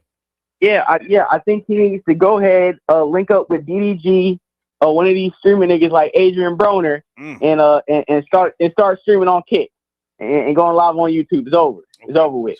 You back with the niggas. Yeah. Small hat, take your money. Now you're writing bad checks to watch you. As they should. It's time to come back. It's time to come back. Hey, get in the crowd bucket and come back home. Come back home. Where it's warm. Where you belong. Where it's Get warm. on YouTube and yeah. For sure. Great to talk to you, man. Salute. Yes, sir. Peace out. Okay. Florida boy Jay tapping in. Miriam sent an email. Miriam says, it's not alleged, you fuck. I'm outright saying hanging out with you in 1984, 85, and 86 is what led me to having Parkinson's. Damn. Sniffing raw cocaine with you. Fucked up her central nervous system. I did not put the coke in your nose. Skylar Saunders, you want to cam up or do you just want to get on the phone? Skylar. Just the phone is fine, sir. How are you, How man? are you? Good to hear from you. Well. You got my show notes? You are on my... I got your show notes. Okay. When I send out my show notes to the team, I put you on the yes. the email thread. Go ahead. What's going on? I appreciate that. Have you, I came in a little late. Have you already discussed the mystical situation? Absolutely not. No. Well, okay. I had it on my showrunner. I played a news video. He's got problems. He needs to go to prison. He did 6 years previously in the penitentiary. Now he's got another 20. Did you promote that on, did you do a stream on that? I'm about to do a stream on it, and I already wrote an article on it. Okay. I think he should be castrated, chemically or even physically. He should be castrated. I mean, back-to-back rape charge or sexual assault / rape / be careful with those words. I don't want that audio algorithm giving me an issue. Essay and grape charges. And not charges, convictions. Convictions. Yeah, convictions. Yeah. So he could possibly get out by the time he's 75 years old and be walking free. And that young woman could still, those two young women could still be harboring the same kind of effects that, he. Skylar, I hate to cut you short. Hold on a second. Stay with me because I really don't even want to have that conversation. Let me find your show runner information, and let's just send people over to your place. Where is Skylar Saunders, showrunner? Why don't I see it? Sheesh. If I should have anybody's information, it should be yours. I tell you what, I'm going to just post your banner at the end. The very first banner will be yours, and I'll get a brand new showrunner for your platform. Let's move on from mystical. I don't even want to talk about that because of what it might that's what I researched for. I can only speak intelligently on that. Talk about that. We can try to talk about some other stuff. What else going on, man? Dame Dash or the New York Knicks? The Knick fever still continues. The parade is tomorrow. Skylar. I saw a clip of Dame Dash talking about how. I don't mean to, go against what you said about the Knicks, but the only research I did with Dame Dash was he was saying how Charlie Baltimore was Jay-Z's girl. Well, she was actually Biggie's girl, and then Jay-Z kind of rocked her from him, and then no pun intended. But he and another friend got with Charlie Baltimore too, and it was back and forth. He was just saying that's really corny. That's the research I did on Dame Dash. Well, hey, man, great to hear from you. Thank you for picking up my call. I appreciate it. Something I was going to ask you, not the Knicks, Floyd Mayweather. Oh, man, I'm drawing a blank here. Jay-Z just did a deal with Target. Are you up to speed? Yeah, I'm up to speed because people on Instagram are roasting him for it because they've been boycotting a lot of niggas hating entirely Target products. Salute to Jay, man. Yeah, salute to Jay. Forget this too. I shop at Target proudly. I love Target. Target's great. You kidding me? And he's a billionaire. He said on the song, he said, "F it, I want a trillion." So he's trying to go after like Musk. He's not going after Michael Bloomberg or Bill Gates or Mark Zuckerberg. He wants to go after Musk. he's never going to get there, but he can certainly dream. Well, if you ask me, I think it should be, if someone hasn't done this already, it should be examined, or there should be some type of case study. Does Jay-Z come behind black tragedies and then circumvent the pain? He came behind what's his name, the former football player, what's it, Kaepernick. So Kaepernick, yeah, came behind Kaepernick, and there was a video where he was sitting there literally saying, I think we're past kneeling, right? And and then he brought in Rihanna to perform at the Super Bowl. I remember Rihanna saying, "Oh no, I can never do that." Brought her in. What else has Troll Babies? What else has Jay-Z outright denounced? And then he came in and got a big bag. Something else I'm forgetting here. There is something else I'm trying to remember, but that's a great example because he's with Liddell. He's with the commissioner of NFL and operations and the head of the Super Bowl. The Brooklyn Nets. Yeah, does he have the Nets? Yes. He only had, if memory serves me correctly, 1% of 1% ownership. So he literally sold people the dream of black empowerment or something with regards to the Nets, right, guys? They're saying he's an enabler. And this, I know I have to ask a question, but Tidal, did he kind of like finesse with Tidal? Because he was like so thoughtful, and I don't know what his percentage is of Tidal right now, but he came in with that real strong and saying, I'm doing it for the artists so they can get more pay. I'm doing this for the people that make the music, and then he just jumped out of it. From what I understand, I could be wrong. Correct me if I'm wrong. I don't know. Hey man, are you going to the to the parade up in New York? Not that you have to. Say. No, sir. I would love to, but I'm not. Okay. Hey man, I gotta get a new show runner for your platform. I will have that tomorrow, man. Great to hear from you. Appreciate it, and I didn't giggle. Good to talk to you, Scholar. Salute. Thank you. Salute. Yes, sir. Area code 678. Good afternoon. Please watch the language. Are you there? 678. Yeah, this is Big G. Hey. I'm calling from Atlanta. Yes, sir. From New York. Yes, sir. What's going on with you, man? I'm good. Only thing I got to say is when they have the parade, it's not going to be the same as it was during the watch. It's not going to be the same as the watch, when they had the watch parties. The watch parties, all that dumb stuff. And most of the people that's breaking up New York is not from New York. If you understand what I'm saying, real New Yorkers don't go out like that. But when they have that parade, it's going to be going through City Hall and everything, and ain't none of that's going to happen when they have the parade. So anybody who wants to go is going to be safe. That's all I have to say. No, stay with me, sir. Stay with me. You sound like a real nigga from back in the days. Yes, no? Right. Is that I'm 65 years old. Oh, yes, sir. Okay. So you leveled up. You got out of Dodge. You're down in the south. You're down in the south somewhere. You're living like a champ. You walk around on Gucci slides. You got squirrels in the back. Nah, son. I don't do all that. I do not do all that. Trust and believe me. No.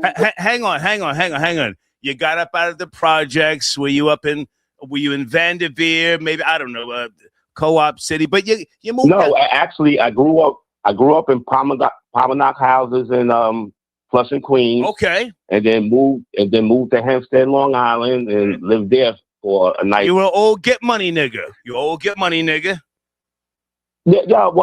getting money, working hard, the sweat in my brow. Okay, so definitely. You moved down south. Now you're hating. Say that again. I'm sorry, I didn't hear you. You moved down south. You've been down south over 25 years, if I had to guess. Yes? Oh no, not at all. I've been here less than 15 years. I've been here. So you're hating on the new niggas up in New York. You know, just they're not going to do nothing at the parade. They turned up a little bit at the watch parties, but there's going to be so many police at that goddamn parade. Exactly. It would be foolish to do anything. And we don't want to see that. We want to see the very first ticker tape parade for the New York Knicks. We want to see it go smooth. There was no parade back in the days. Were you with the Knicks back in 1970 or 73? I was with the Knicks though, but I was you know, I was just getting into my teens then. Okay. Well, before my teens, you know, I was born in 61. But even though they didn't have a parade though, when they had those parades for when the Yankees won and when the Islanders or the Rangers won at the parades, nothing goes down like that because it's going through City Hall. You know, they hit the Canyon of Heroes. It's going through that line right there. It's going to be safe. Anybody that wants to come through, come through. Don't worry about what happened during the watch parties. That's all. Stay with me. I'm going to Google something so I can be sure. Hold on a second.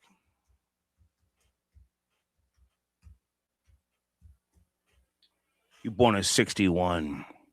You're born in 61. Do you remember the Nassau Coliseum, sir? The Nassau Coliseum had it pumping back then in Long Island. They had concerts there. They had sports back. Capacity 16,000, renovated in 2015, right? Built 1969, 1972. You know this already, sir. You know this already. Right. I even we used to crash out, sir. I was one of those people on Long Island up in the Nassau Coliseum crashing out. We can see things now by way of social media, but let's not act like, you know, we were so innocent back in those days. Come on, man. Oh, no. I actually had a job where I worked with the marshals where guys that were selling illegal T-shirts outside that we would go compensate from them. This nigga's fed. Pay attention. You're fed. I ain't fed, though. That's just what I did back then to get $1, man. Come on now. So you never had a badge? Yes, sir. You never had a badge?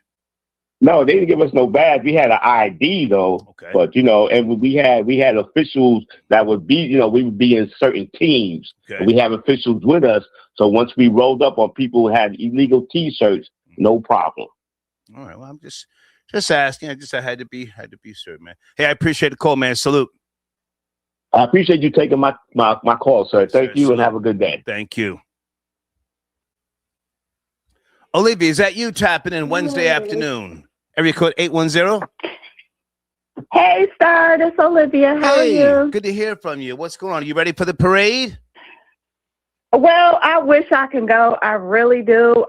Even though I wasn't for the Knicks, but still, this is a part of history, and I'm surprised you're not going, Star. This is real big. Well, I'm in Emerald Isle, North Carolina. I am moving back to New York on business. That has been postponed on 2 occasions. I will get there. But honestly, me being at the parade and not having supported the Knicks over the years, I don't want to act like, you know, some goofy now going to the parade and turning up, you know.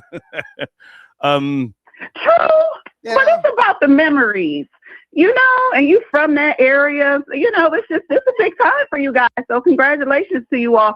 I just want to call in to let you know I love your show. I did a little research on you and started watching a lot of your videos, and it was like, oh my gosh, Star was wild.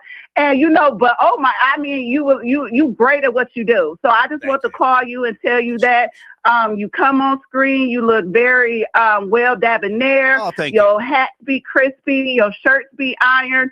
So I just want to let you know you're doing a great job, and have a good day. Thank you so much. Bye now. Bye. Okay. Oh, peace. Is that the Most High tapping in? Star, peace. Peace. How are you, man? Good to hear from you. It's cracking. Good to hear from you. Yes, sir. The Knicks. Tomorrow. Yeah. The parade. You'll be there, yes? Yeah. The parade? No. I'll be on the plantation tomorrow. Okay. So, and trying to stay far away from that as possible, and I hope they stay as far away from where I'm at as possible if they're going to be acting, you know, a whole fool and all that. Again, like me personally, it still hasn't pause sunk in. If that is a pause, it's kind of weird that it's like, yo, everybody, yo, the Knicks, women are wearing outfits with Knick colors, with Knick T-shirts. I never saw this before in New York. They looking good, but this level of, Knicks fandom and fanaticism is something I'm not used to, and definitely I'm not used to saying the Knicks are the champions. So it's taking some getting used to, but it's starting to sink in a little bit more. The city is definitely making it be known that New York is back up. So I'm always love the fact that New York is back up. But again, I'm gonna say this too though. In terms of scripting and all that, I'm gonna be 100% honest with you. Come on. I don't think you can script pause a tip-in that OG had in the fourth quarter. I don't think you could script that. Nor do I. I can't see it. No, but that's, you know what I'm saying? But that's what you said. You said this is scripted, right? That's what you said.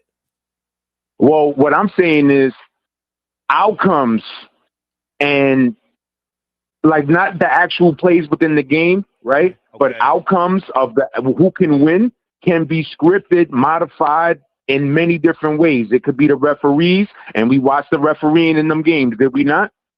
The refereeing looked crazy. So in most of those games, between the Knicks and the Spurs in the finals, and most of them were Spurs favorites.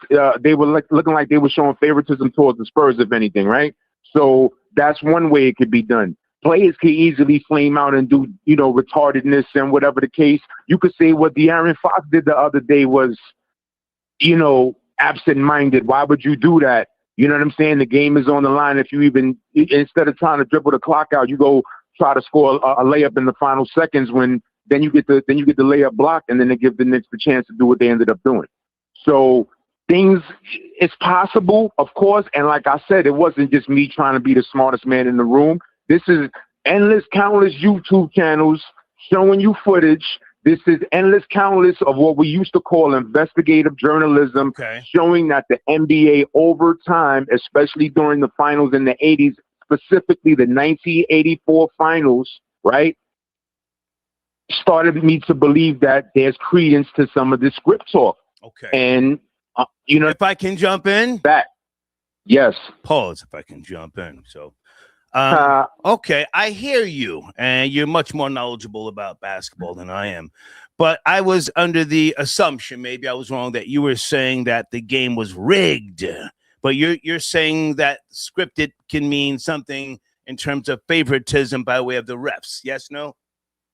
Many different factors, but the refs, again, if I'm gonna say that, I'm not just talking out the side of my mouth, pause or whatever. Right. Literally, Tim Donaghy, federal indictments, testimony. We talking about real aspects of proof and documentation, things that you can cite. But hold on, but hold on. But now you're not saying that this was designed for the Knicks to win, are you? Because I don't agree with. I don't agree with that. Oh, okay, so this is what I'm gonna say, right? In terms of that, when I watched the Knicks Cleveland series, some of the stuff that I saw from Cleveland, it happens sometime in sports. Like they lose, they blew a big lead in the first game when they played the Knicks too. Or they came back from a big lead and then end up winning the game and then win another game after that. Some of the stuff they were doing, and like the closeout game when the Knicks finally ended up winning the series or whatever, they were looking like the Harlem Globetrotters, the Washington Generals. Some of them, Donovan Mitchell, James Harden, looking like they were regular street dudes out there in the playoffs, and all of a sudden you don't know how to dribble. All of a sudden, you can't execute a crossover dribble. All of a sudden, I hate to cut you short. For most people who don't know the intricate details of those other games, those other series, including me. I mean, I try to pay attention, but long story short, you're saying the Knicks, it was designed for them to win. I just want to be clear. I don't want to put words in your mouth. What are you saying? In my opinion, every year, I think the league has a team in mind that they would want to win. And I'm going to do this too. I have to look at the numbers, but let's say last year's finals, Indiana versus OKC. I'm sure the ratings, right, weren't what the NBA would have liked them to be. Okay. Right. Okay. So this year, I got my little tinfoil fitted on right now, right? Okay.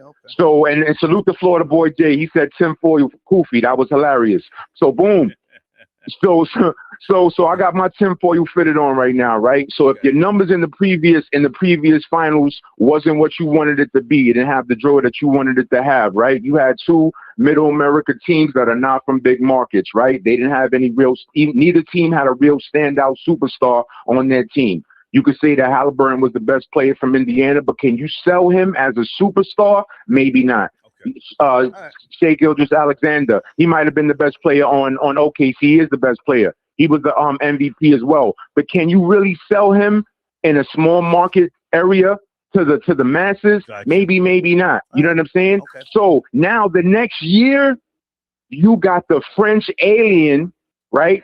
Who you've been touting to be, the next Tim Duncan, the next Kareem Abdul-Jabbar. He's a symbol of your international aspirations and making the game even more global. That's Wembanyama, right? So boom, then you have him going against the Knicks, the biggest market, who are trying to, have a resurgence, a redemption. So you yourself know that the biggest market has been shameful in terms of basketball, and others in terms of basketball trying to reclaim greatness. Now you have in the next finals, the next year after OKC, Indiana, now you have the Spurs, and then you have the Knicks. So, hang on a second. The Most High, someone just chiming in, okay, and they said, bro, if you watch the game, you would know, despite all the help Spurs had, they still lost. See, I agree with that.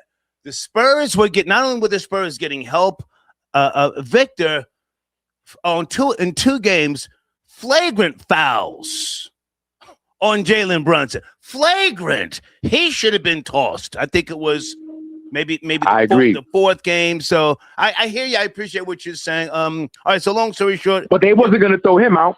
I don't know. You're not going to the parade. They were going to. I want to. No. That's for kids. You know what I'm saying? And in my opinion, that's for kids. You go to a ticker tape parade in another city. You know what I'm saying? That might be civil or whatever the case is. I went to the '96 Yankee parade. I was working right there. I'm not saying they should have thrown him out, but I'm just saying, he should have got a flagrant foul. But listen, I got to shift gears. But you're not going to the parade. Bottom line. Nah. Nah. Wow. Okay. Nah. Okay. And damn, what was what was your hip hop question? I forgot what. Floyd Mayweather. Can I speak about that real quick? Well, is it confirmed? I know Stacey Glora sent me some sources. Supposedly, he bounced a $200,000 check at a jeweler.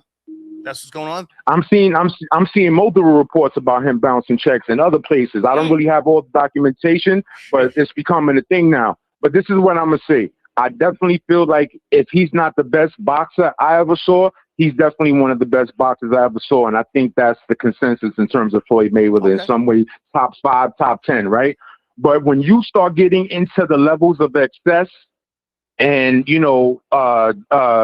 luxury and things like that and flaunting it the way he was flaunting it, I don't think anybody could really, feel sorry for any type of money mishandlings or money misdeeds he might have been exposed to or whatever the case is. You were spending way too much, family. I definitely, supported him in most of his fights. Most of the people wanted to watch his fights to see him lose. But he definitely was one of the best fighters ever. No ifs, ands, or buts about that. But the Most High, I don't even want to waste time on his boxing pedigree, yada yada. I just need to know if there's any video footage of him writing that bad check. But hey, man, I salute you. Yo, peace, God. Peace.